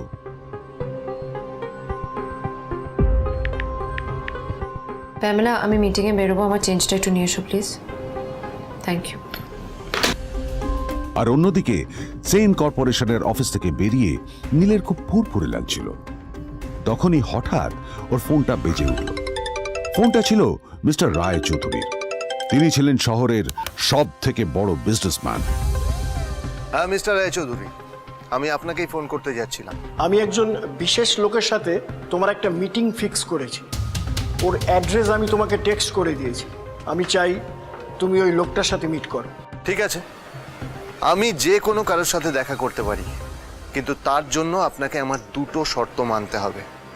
প্রথমটা, আমার জন্য একটা রেয়ার হীরের নেকলেস আপনাকে জোগাড় করে আনতে হবে। আর দ্বিতীয়টা, আমি আপনাকে টেক্সট করছি, এটাও কিন্তু একই রকম জরুরি। এই দুটো কাজ আপনাকে যত তাড়াতাড়ি সম্ভব করে ফেলতে হবে আমার জন্য, ঠিক আছে? তোমার অ্যাকাউন্টে কিছু টাকা পাঠিয়েছি, কিছু জামা কাপড় কেনো যাতে তুমি ভদ্র সমাজে আসার যোগ্য হও, আর তোমাকে আমি স্বামীর পরিচয় দিতে লজ্জা না পাই। তোমার কারণে আমার পরিবার লজ্জা পাবে, আমি সেটা চাই না। যখনই দেখি তখনই তুমি ভিখিরির মতো ছেঁড়া ফাটা জামা কাপড় পরে থাকো। আসলে আদ্রিতার বাড়িতে আজ ফ্যামিলি ডিনার পার্টি ছিল, আর শেষবার নীলের জন্য ওকে অনেক ঝামেলা পোহাতে হয়েছিল। মেসেজ পড়ে নীল ফোনটা নিজের পকেটে রেখে রাস্তার ধারে গিয়ে একটা ট্যাক্সি থামানোর জন্য হাত বাড়িয়ে দিল। নীল ট্যাক্সি ধরে গোল্ডেন সিটি অ্যাভিনিউর দিকে বেরিয়ে পড়ল। গোল্ডেন সিটি অ্যাভিনিউ শুধু কলকাতারই নয়, এটা ছিল সারা পশ্চিমবঙ্গের সবচেয়ে বিলাসবহুল সোসাইটিগুলোর মধ্যে একটা। আসলে এই সেই জায়গা যেখানে মিস্টার রায়চৌধুরী আজ তার জন্য গোপন মিটিং ফিক্স করেছিলেন। কিন্তু নীল কার সাথে দেখা করতে যাচ্ছে এ সম্পর্কে ওর কোনো ধারণাই ছিল না। যখন নীল সেখানে পৌঁছলো, পুলভিলার বাগানে বসে থাকা লোকটিকে দেখে রাগে নীলের রক্ত ফুটতে শুরু করলো। নীল ওখানে না দাঁড়িয়ে বেরিয়ে গেল। তখনই হঠাৎ একটা মেসেজ এলো। আসলে আজ আদ্রিতার ফ্যামিলি গ্যাদারিংয়ে যাওয়ার আগে নীলকে ওর হাই স্কুলের রিইউনিয়নেও যেতে হতো। গ্র্যাজুয়েশনের পর এত বছরে এই প্রথম নীল তার কোনো কলেজ বা স্কুলের রিইউনিয়নে যাচ্ছে। এতগুলো বছরে নীল তার কোনো বন্ধুর সাথেই দেখা করেনি।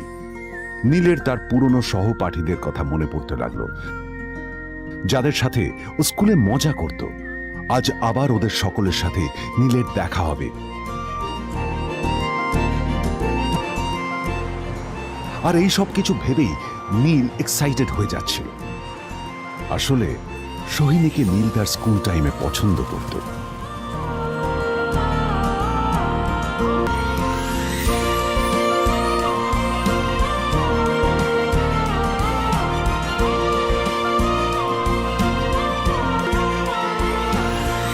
অন্যদিকে সেম কর্পোরেশনে ইনভেস্টরদের সঙ্গে আদ্রিতার মিটিং একেবারেই ভালো যায়নি। তাকে দেখে বেশ গম্ভীর মনে হচ্ছিল।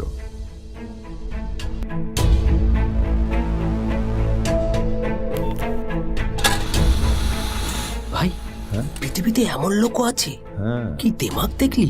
হ্যাঁ, কাজকর্ম তো কিছু করার নেই, আর কিছু করেও না। হ্যাঁ, শুধু চলে এসছে আমাদের ম্যাডামকে রাখাতে। এই 1 বছরে না কিচ্ছু বদলায়নি। আরে আমি তো ভেবেছিলাম যে এর সাথে ম্যাডামের আর কোনো সম্পর্কই নেই, কিন্তু না, এখন যা দেখছি উল্টে ম্যাডামের মাথায় উঠে নাচছে। আমার মাঝে মাঝে মনে হয় এদের দুজনের বিয়ে কিভাবে হলো। আর বিয়ে তো অনেক পরের কথা, 2 বছর হয়ে গেল এদের এখনো ডিভোর্স হলো না। হ্যাঁ, আমার তো ভাবলে কিরকম অবাক যা লাগছে। বলেছিস।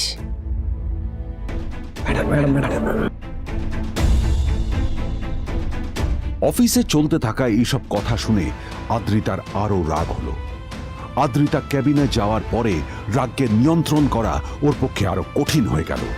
ও তখন বুঝতেই পারছিল না যে ওর রাগ কিভাবে নিয়ন্ত্রণ করবে। আদ্রিতা এটাও ভাবছিল যে নীলের জন্য ওকে আর কত অপমানিত হতে হবে। এসব ভাবতে ভাবতেই আদ্রিতার চোখ গেল ওর বাবার ছবিটার দিকে।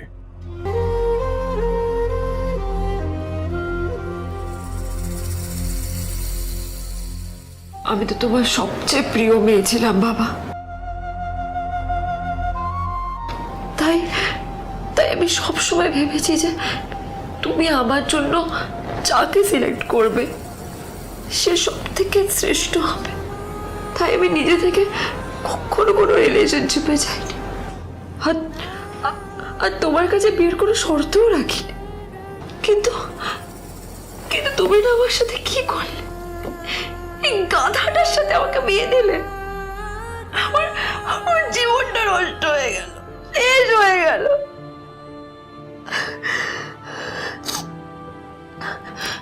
আমি যদি একটু জানতাম যে ও ও কিছু করে না, ঘর চাপাই হয়ে থাকবে, এইসব কাজকর্ম করে, তাহলে কোনোদিনই বিয়েতে রাজি হতাম না বাবা, কোনোদিন না, কোনোদিন। আমি তো সবসময় ভাবতাম যে বাবা মারা তাদের সন্তানের ভালো চায়, কল্যাণ চায়, তাদের জন্য চিন্তা করে। কিন্তু বাবা, তুমি আমার জন্য একটু চিন্তা করোনি। তুমি শুধু তোমার শেষ কর্তব্যটুকু করতে চেয়েছিলে, শেষ ইচ্ছাটুকু রাখতে চেয়েছিলে। ব্যাস, পালন করা হয়ে গেছে, আর আমাদের তুমি ছেড়ে চলে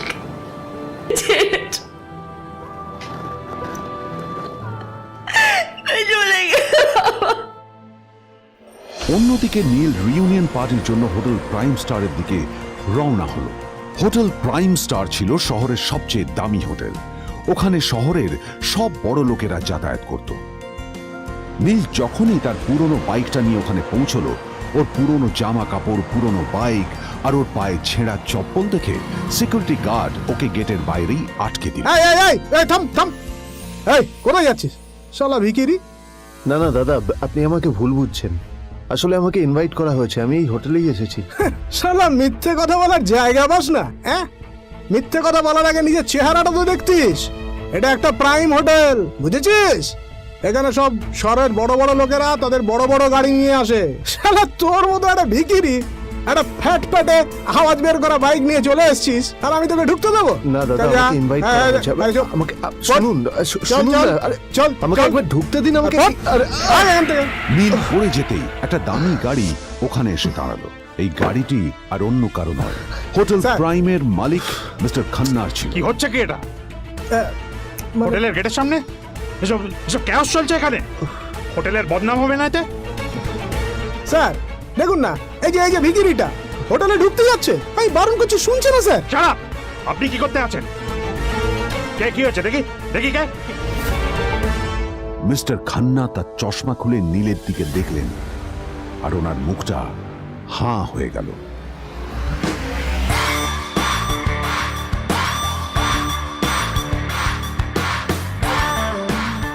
নীল স্যার, আপনি extremely sorry sir. Sir sir আপনি একটা ইনফর্ম করেননি কেন আমাকে? আপনি আসবেন জানলে তো আমি নিজে রিসিভ করতে আসতাম আপনাকে। ছি ছি ছি ছি ছি ছি। ঠিক আছে, আপনি ব্যস্ত হবেন না প্লিজ। জানোইনি কে? নিজের বসকে এভাবে একজন ভিখারিকে হাতে পায়ে ধরতে দেখে গার্ডটিও অবাক হয়ে গেল। আরে sir sorry sir, extremely sorry, আপনি আমার সঙ্গে আসবেন। সরি স্যার, সরি ভুল হয়ে গেছে স্যার। সালাম স্যার। নীল কি তবে সত্যিই একজন খুব বড় লোক কেউ?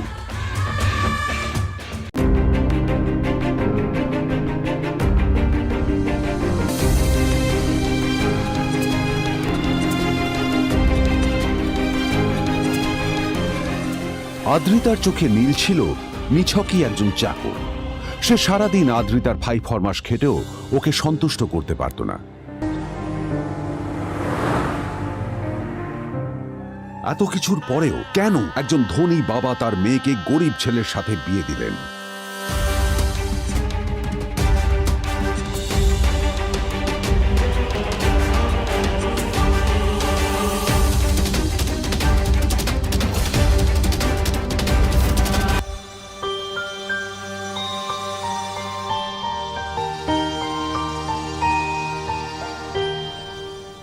এবং তারপরে সেই মেয়েটি তার গরিব স্বামীর কাছ থেকে নতুন বছরে এমন একটা গিফট পেয়েছিল যে তার চক্ষু স্থির হওয়ার জোগাড় হয়েছিল। আর ওর স্বামী সম্পর্কে সত্যিটা জানার পর তো ও প্রায় অজ্ঞান হয়ে গিয়েছিল।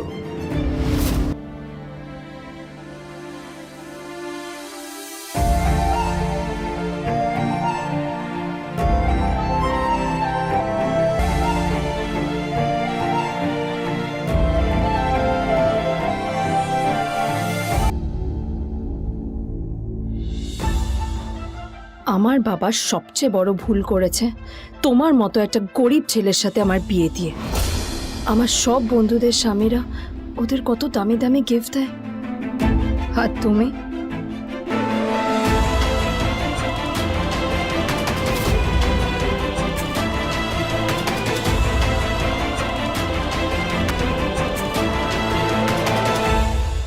আদ্রিতা তার বাবার কথায় নীলকে বিয়ে তো করেছিল, কিন্তু ও শর্ত দিয়েছিল যেন বাড়ির বাইরের কেউ না জানতে পারে যে নীল ওর স্বামী।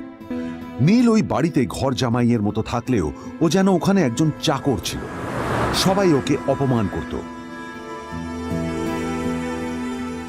ওই বাড়িতে না ও ঠিক মতো খাবার পেত, আর না ওর কোনো আলাদা ঘর ছিল। কখনো কার্পেটের উপর ঘুমোতো, তো কখনো আবার পোষা কুকুরের ঘরের পাশে নীলকে ঘুমোতে হতো। হাত খরচ মেটাতে ও এক জায়গায় ওয়েটারের কাজও করত। আদ্রিতা তার বন্ধুদের বলেছিল যে আদ্রিতা বিদেশে বিয়ে করেছে আর তার স্বামী লন্ডনের একজন খুব বড় বিজনেসম্যান। কিন্তু যখন আদ্রিতার বন্ধুরা ওকে ওদের স্বামীদের দেওয়া দামি দামি গিফটগুলো দেখাতো, তখন লজ্জায় ওর ভিতরটা পুড়ে ছাই হয়ে যেত।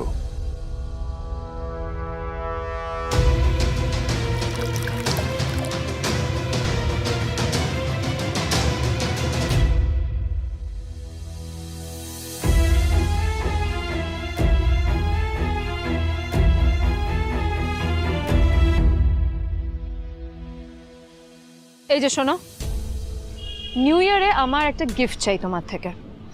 আর গিফট যেন দামি হয়, হ্যাঁ, মানে খুব দামি, কয়েক লাখ টাকা। ওকে? কয়েক লাখ টাকা? কিন্তু অদ্রিতা, এত টাকা আমি একসাথে কখনো দেখিনি। তোমাকে এত দামি গিফট আমি কি করে দেব? এটা তো তোমার বিয়ে করার আগে ভাবা উচিত ছিল। একজন পুরুষ মানুষ হয়ে নিজের স্ত্রীর এইটুকু ইচ্ছা তুমি পূরণ করতে পারবে না? স্ত্রীর এই কথাগুলো নীলকে আহত করে। নিঃশব্দে ওখান থেকে চলে যায় নীল।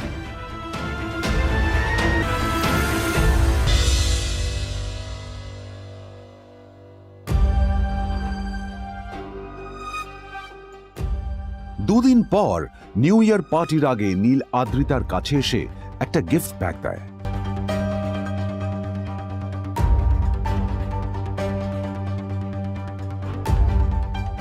আদ্রিতা মুখ বেজার করে বাক্সটা খুলল, তবে তারপর বাক্সের ভেতরে গিফটটা দেখতেই ও চমকে গেল।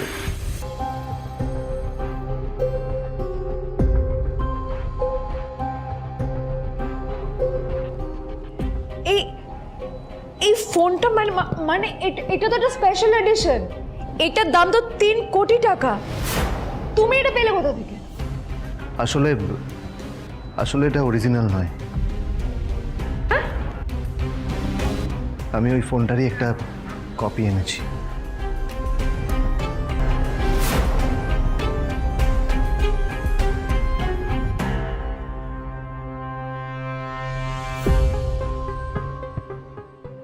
কিন্তু আদ্রিতার নীলের কথা একটু সন্দেহ হয়, কারণ ফোনটা দেখে একেবারেই আসল বলেই মনে হচ্ছিল। পরের দিনই আদ্রিতা ওই কোম্পানির শোরুমে গেল। এই ফোনটা একটু দেখুন না প্লিজ। ওয়াও, আচ্ছা ম্যাম, আপনি কি মিস্টার রয় চৌধুরীর বন্ধু? কে মিস্টার রয় চৌধুরী? ও আপনি কি ওই রয় চৌধুরী গ্রুপ অফ ইন্ডাস্ট্রিজের মালিকের কথা বলছেন? হ্যাঁ। না না, আমি ওনাকে চিনি না। আমি কেন, আমার মনে হয় কেউই ওনাকে চেনে না। বড় বড় মানুষেরাই ওনা দেখা পান না। আমিও কোনোদিন ওনাকে দেখিনি, কিন্তু সাডেনলি আপনি এই প্রশ্নটা করলেন কেন? অ্যাকচুয়ালি ম্যাম, আপনার হাতের এই ফোনটা আসলে এটা ফোনের স্পেশাল এডিশন। এই কাটিং, এই ডিজাইন, এই লোগো, এটা জাল করা ইজ নেক্সট টু ইম্পসিবল। আর গোটা ভারতে বিক্রি হওয়া এই ফোনের সেকেন্ড পিস এটা, যেটা মিস্টার রয় চৌধুরী কিনেছিলেন। সেজন্য জিজ্ঞেস করছি ম্যাম, আপনি এই ফোনটা কোথা থেকে পেলেন? তবে কি নীলই মিস্টার রয় চৌধুরী, নাকি নীল এই ফোনটা চুরি করেছে? বেকার নীলের কাছেই কোটি টাকার ফোন কোথা থেকে এলো? নীলের সত্যিটা তাহলে কি? আর ও যদি সত্যি বড় লোক হয়ে থাকে, তবে ও নিজের শ্বশুর বাড়িতে খরচামাই হয়েই বা থাকে কেন? তবে আদ্রিতার বিশ্বাস ছিল যে কোনো না কোনো মতলব করেই নীল এই ফোনটা আদ্রিতার জন্য নিয়ে এসেছিল। কিছুদিন পর আদ্রিতা সেই ফোনটার কথা ভুলে গেল। নীল সকাল সকাল ঘুরতে বেরিয়েছে বাইরে।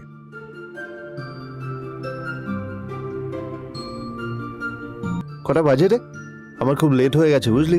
তোরা খেল, ঠিক আছে? তোরা খেল, আমি আসছি।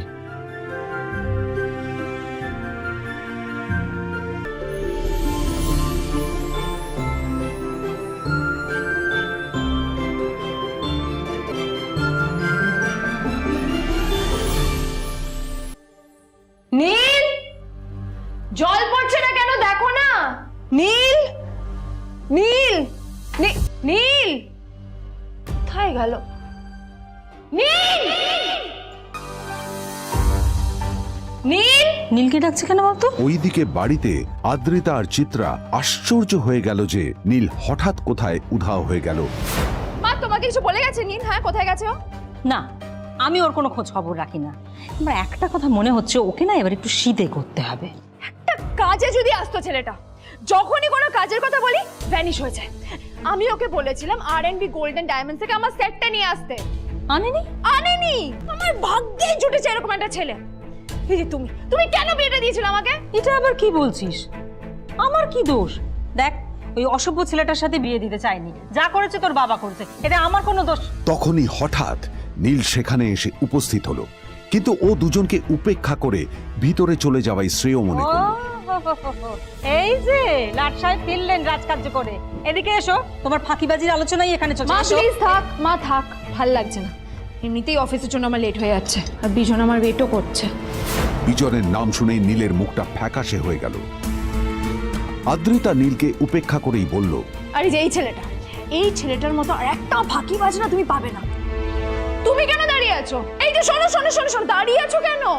তোমাকে আমি বলেছিলাম R&B গোল্ড ডায়মন্ডস থেকে সেটটা তুলেছো, তোলোনি তো। এইটা চাই না আমার। তুমি আমার সাথে অফিসে যাবে, ফেরার পথে তুমি সেটটা নিয়ে আসবে। তোমার জন্য সবসময় লেট হয় অফিসে, তোমার জন্য রক্ত লাগে। আর ব্যাগটা নিয়ে ওর পেছন পেছন কোথায় যাচ্ছ? যাও দিয়ে ওখানে রেখে এসো। নীল চিত্রার সাথে মাঝে মাঝে ঝগড়া করলেও তার স্ত্রী আদ্রিতার সাথে ও কখনো ঝগড়া করতো না। সত্য সব অপদার্থ।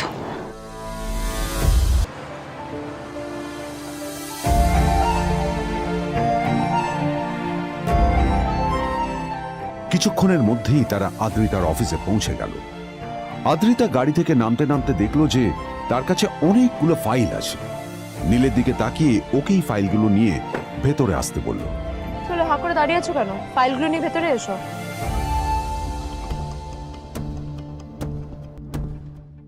আদ্রিতা যখন ওর ক্যাবিনে পৌঁছলো তখন দেখলো সেখানে আগে থেকেই ওর বন্ধু এবং বিজনেস পার্টনার বিজন বসে ওর জন্য অপেক্ষা করছে।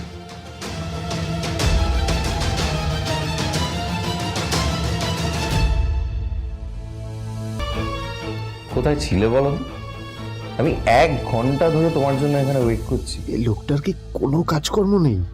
1 ঘন্টা ধরে বসে আমার স্ত্রী আদ্রিতার জন্য অপেক্ষা করছে। সরি বিজন, আমি খুবই দুঃখিত যে বাড়ির কিছু লোকের জন্য না আমার সবসময় লেট হয়ে যায়। আদ্রিতার কথা শোনার পর বিজনের 1 ঘন্টা অপেক্ষা করার অভিযোগ 1 মুহূর্তের মধ্যে মিলিয়ে গিয়েছিল। কি হলো, হাসছো কেন? লটারি পেলে নাকি? লটারি? হ্যাঁ, তুমি আসা মানে আমার কাছে লটারির থেকেও বেশি দামি, তবে তার থেকে কিঞ্চিত কম দামি একটা গিফট আমি তোমার জন্য এনেছি। This is a rare diamond necklace for you. এটা আমার জন্য? সত্যি? এই শহরে এটা খুঁজে পাওয়া খুব বিরল। Just like you. Like it? Thank you. You're welcome. Thank you for the gift. আসি তাহলে এখন।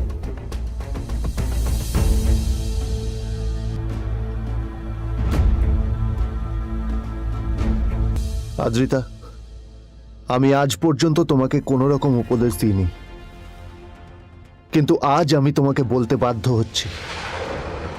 এই যে এই লোকটা তোমাকে শুধুমাত্র ইমপ্রেস করার জন্য একটা নকল সস্তার হীরের গয়না দিয়ে গেছে। এরকম একটা লোকের সাথে তোমার মেশা উচিত না। ভবিষ্যতে কিন্তু তুমি বিপদে পড়বে। আদ্রিতা, আমি তোমাকে কথা দিচ্ছি, আমি তোমার জন্য আসল রেয়ার একটা হীরের গয়না এনে দেবো, এর চেয়েও দামি, এর চেয়ে অনেক অনেক বেশি দামি। তার জন্য আমাকে যাই করতে হোক না কেন, আমি তোমাকে একদিন ঠিক এনে দেবো। তাদের বিয়ে হয়েছে 2.5 বছর। এর মধ্যে প্রথমবার তার মনে হলো নীল তার জন্য লড়াই করছে। নীলের এই রূপটা দেখে আদ্রিতা চমকে গেল। আজ প্রথমবারের মতো আদ্রিতার মনে প্রশ্ন এলো, নীলকে নিজের থেকে দূরে সরিয়ে রেখে আমি কি কোনো ভুল করছি? না না, এটা আমি কি ভাবছি? বিজন আমার বিজনেস পার্টনার, ও আমাদের মেইন ইনভেস্টর। নীলের এই অ্যাকশনের কারণে বিজন আমার কোম্পানি থেকে ব্যাক আউট করে গেলে কি হবে? আমার নীলকে নয়, আমার বিজনকে প্রয়োজন। এইসব ভাবতে ভাবতে আদ্রিতার নীলের ওপর রাগ হতে শুরু করে। আদ্রিতার রাগ তখন চরমে উঠে যায়। আজ প্রথমবার নীল আদ্রিতার সাথে খারাপ ব্যবহার করেছে। তোমার এত বড় সাহস? হ্যাঁ, তোমাকে কে অধিকার দেয় বলো তো যে তুমি আমারই অফিসে দাঁড়িয়ে আমাকেই এতগুলো উল্টোপাল্টা কথা তুমি শোনালে? তোমাকে এখানে আনাই আমার ভুল হয়েছে, সবচেয়ে বড় ভুল হয়েছে। এবার চুপচাপ এখান থেকে বেরিয়ে যাও, right now. Get out! Neel আদ্রিতার এই কথার কোনো উত্তর দিল না। নীল জানতো যে ও যতই কথা বাড়াবে আদ্রিতা ততই বেশি রেগে যাবে। আদ্রিতা যেন তেন ভাবে নিজের রাগ চেপে ব্যাপারটা ওখানেই শেষ করার চেষ্টা করলো, কিন্তু ও তো জানতো না যে ব্যাপারটা তখন সবে শুরু হয়েছে। কি হলো, শুনতে পাচ্ছিস না? কালা নাকি? আমারই সামনে দাঁড়িয়ে আমার কেনা গিফট নিয়ে তুই মজা করলি? কত বড় সাহস রে তোর! নিজেকে তো বিক্রি করে দিলে ওরকম একটা ডায়মন্ড নেকলেস তুই কিনতে পারবি না। তোর এই গরিবের পারফিউম, সস্তা শার্ট, পায়েটা ফাটা চপ্পল নিয়ে নিজেকে বড় হিরো মনে করছিস? Zero, big zero. সালা খরচা মাই চল।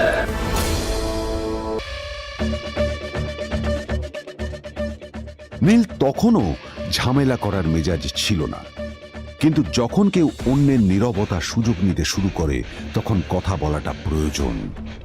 নীল আঙুল তুলে পেছনের দিকে ইশারা করে। প্রথম কথা, ওই যে ওখানে দাঁড়িয়ে আছে, ও আমার স্ত্রী। তাই আমার স্ত্রীকে তোমার নেকলেস দেওয়ার কোনো অধিকার নেই। ওকে যদি নেকলেস দিতে হয় তাহলে আমি দেব। তাই এসব ফ্রডগিরি বন্ধ করো। আর দ্বিতীয় কথা, যার পকেটে পয়সা নেই ঝনঝন আওয়াজ করা তার মানায় না। নীল বিজনকে তার সোয়াগ দেখিয়ে বেরিয়ে গেল।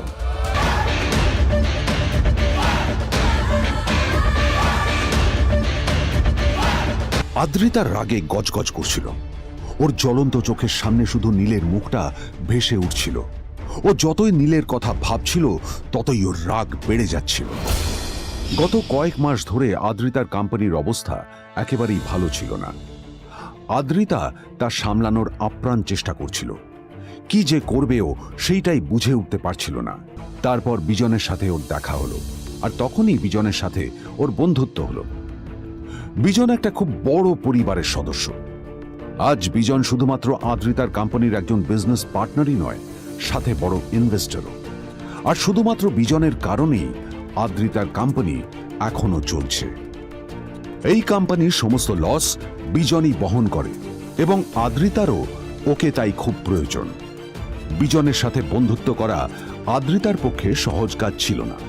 অনেক কাঠখড় পুড়িয়ে আদ্রিতা ওর কাছাকাছি এসেছিল। সবকিছু ঠিকঠাকই চলছিল, সবকিছুই আদ্রিতার প্ল্যান অনুযায়ী হচ্ছিল, কিন্তু নীল আজ এসে সবকিছু নষ্ট করে দিল। জাস্ট কি দরকার ছিল বুঝতে পারছি না। কি দরকার ছিল নীলের বিজনকে এতগুলো কথা শোনানোর? এবার বিজন আমাকে টাকা দেবে কিনা সেটাও জানি না, আমার কোম্পানিতে ইনভেস্ট করতে চাইবে কিনা সেটাও বুঝতে পারছি না। এখন আদ্রিতা ওকে কিভাবে বোঝাবে? ভুল করে যদি বিজন ওর টাকা ফেরত চায় তবে আদ্রিতার কোম্পানি সেন কর্পোরেশন খুব বড় সমস্যায় পড়ে যাবে। তারপর কি হবে? সেন পরিবারের দেখভাল কে করবে? এইসব ভাবতে ভাবতে আদ্রিতা নিজের উপরেও রেগে গেল। আসলে দোষটা ওর নিজেরই। আদ্রিতা কেন নীলকে ওদের মাঝে আনতে গেল? নীলকে অফিসে নিয়ে আসারই বা কি দরকার ছিল? আর যদি সে নীলকে সাথে করে না আনতো তাহলে বিজন এখন ওর সাথেই বসে থাকতো।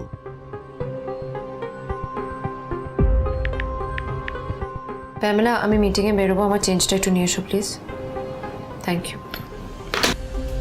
আর অন্যদিকে সেন কর্পোরেশনের অফিস থেকে বেরিয়ে নীলের খুব ফুরফুরে লাগছিল। তখনই হঠাৎ ওর ফোনটা বেজে উঠল। ফোনটা ছিল মিস্টার রায় চৌধুরীর। তিনি ছিলেন শহরের সব থেকে বড় বিজনেসম্যান। হ্যাঁ মিস্টার রায়চৌধুরী, আমি আপনাকেই ফোন করতে যাচ্ছিলাম। আমি একজন বিশেষ লোকের সাথে তোমার একটা মিটিং ফিক্স করেছি। ওর অ্যাড্রেস আমি তোমাকে টেক্সট করে দিয়েছি। আমি চাই তুমি ওই লোকটার সাথে মিট করো। ঠিক আছে, আমি যে কোনো কারোর সাথে দেখা করতে পারি, কিন্তু তার জন্য আপনাকে আমার দুটো শর্ত মানতে হবে। প্রথমটা, আমার জন্য একটা রেয়ার হীরের নেকলেস আপনাকে জোগাড় করে আনতে হবে। আর দ্বিতীয়টা, আমি আপনাকে টেক্সট করছি, এটাও কিন্তু একই রকম জরুরি। এই দুটো কাজ আপনাকে যত তাড়াতাড়ি সম্ভব করে ফেলতে হবে আমার জন্য, ঠিক আছে?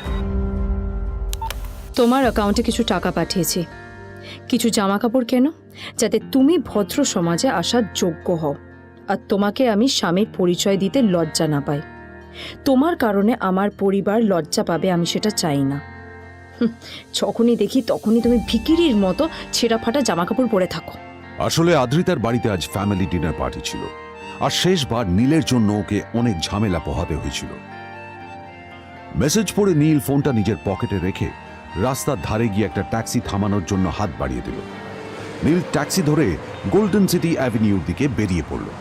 গোল্ডেন সিটি অ্যাভিনিউ শুধু কলকাতারই নয়, এটা ছিল সারা পশ্চিমবঙ্গের সবচেয়ে বিলাসবহুল সোসাইটিগুলোর মধ্যে একটা। আসলে এই সেই জায়গা যেখানে মিস্টার রায়চৌধুরী আজ তার জন্য গোপন মিটিং ফিক্স করেছিলেন। কিন্তু নীল কার সাথে দেখা করতে যাচ্ছে এ সম্পর্কে ওর কোনো ধারণাই ছিল না।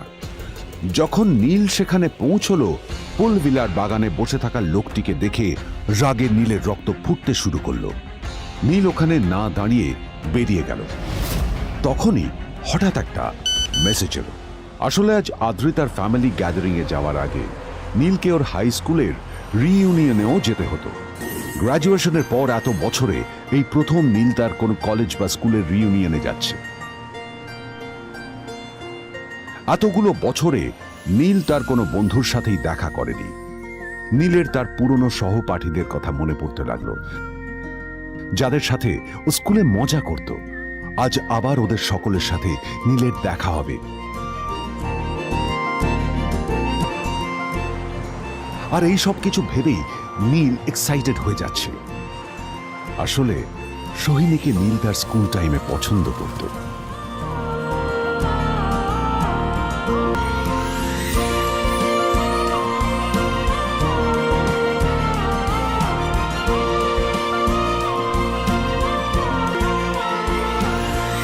অন্যদিকে সেম কর্পোরেশনে ইনভেস্টরদের সঙ্গে আদ্রিতার মিটিং একেবারেই ভালো যায়নি। তাকে দেখে বেশ গম্ভীর মনে হচ্ছিল।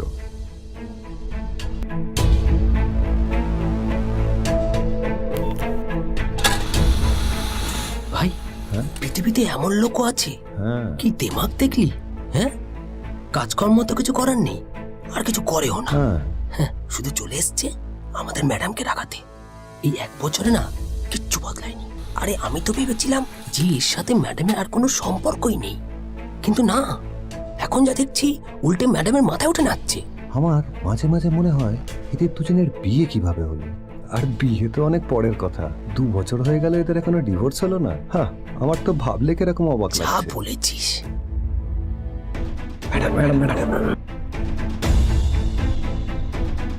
অফিসে চলতে থাকা এইসব কথা শুনে আদ্রিতার আরো রাগ হলো। আদ্রিতা ক্যাবিনে যাওয়ার পরে রাগকে নিয়ন্ত্রণ করা ওর পক্ষে আরো কঠিন হয়ে গেল। ও তখন বুঝতেই পারছিল না যে ওর রাগ কিভাবে নিয়ন্ত্রণ করবে। আদ্রিতা এটাও ভাবছিল যে নীলের জন্য ওকে আর কত অপমানিত হতে হবে।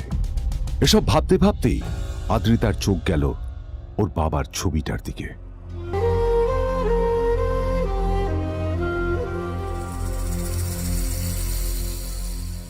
আমি তো তোমার সবচেয়ে প্রিয় মেয়ে ছিলাম বাবা।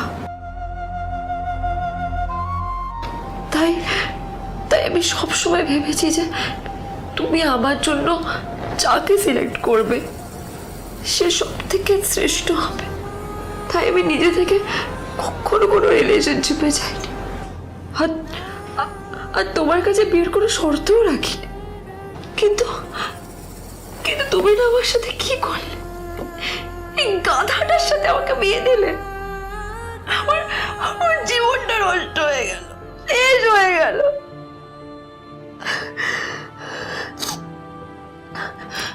আমি যদি একটু জানতাম যে ও ও কিছু করে না, ঘর চাপাই হয়ে থাকবে, এইসব কাজকর্ম করে, তাহলে আমি কোনোদিনই বিয়েতে রাজি হতাম না বাবা, কোনোদিন না, কোনোদিন। আমি তো সবসময় ভাবতাম যে বাবা মারা তাদের সন্তানের ভালো চায়, কল্যাণ চায়, তাদের জন্য চিন্তা করে। কিন্তু কিন্তু বাবা, তুমি আমার জন্য একটু চিন্তা করোনি। তুমি শুধু তোমার শেষ কর্তব্যটুকু করতে চেয়েছিলে, শেষ ইচ্ছাটুকু রাখতে চেয়েছিলে। পালন করা হয়ে গেছে, আর আমাদের তুমি ছেড়ে চলে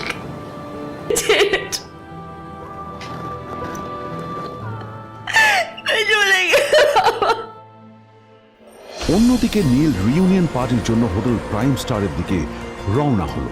হোটেল প্রাইম স্টার ছিল শহরের সবচেয়ে দামি হোটেল। ওখানে শহরের সব বড় লোকেরা যাতায়াত করত।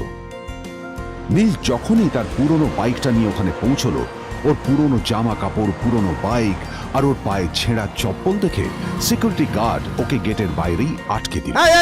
থাম থাম, এই কোথায় যাচ্ছিস শালা ভিখিরি? না না দাদা, আপনি আমাকে ভুল বুঝছেন। আসলে আমাকে ইনভাইট করা হয়েছে, আমি এই হোটেলেই এসেছি। শালা মিথ্যে কথা বলার জায়গা পাস না? হ্যাঁ, মিথ্যে কথা বলার আগে নিজের চেহারাটা তো দেখতিস।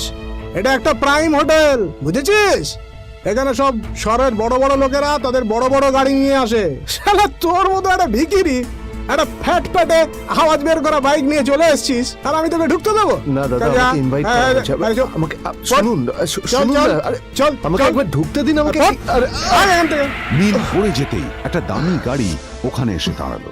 এই গাড়িটি আর অন্য কারো নয়, হোটেল স্যার। প্রাইমের মালিক মিস্টার খান্নার ছিল। কি হচ্ছে কি এটা মানে- হোটেলের গেটের সামনে এসব এসব ক্যাশ চলছে এখানে হোটেলের বদনাম হবে না এতে স্যার দেখুন না, এই যে ভিকিরিটা হোটেলে ঢুকতে যাচ্ছে, আমি বারণ করছি শুনছে না স্যার। ছাড়া আপনি কি করতে আছেন কে কি হচ্ছে দেখি দেখি কে মিস্টার খান্না তার চশমা খুলে নীলের দিকে দেখলেন আর ওনার মুখটা হাঁ হয়ে গেল।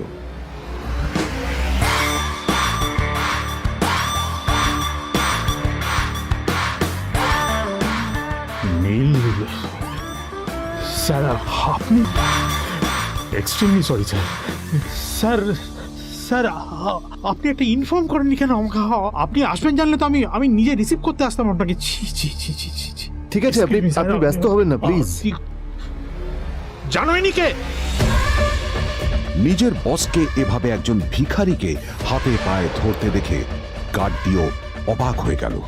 আরে sir sorry sir extremely sorry আপনি আমার সঙ্গে আসবেন সরি স্যার, সরি ভুল হয়ে গেছে স্যার। সালাম স্যার। নীল কি তবে সত্যিই একজন খুব বড় লোক কেউ?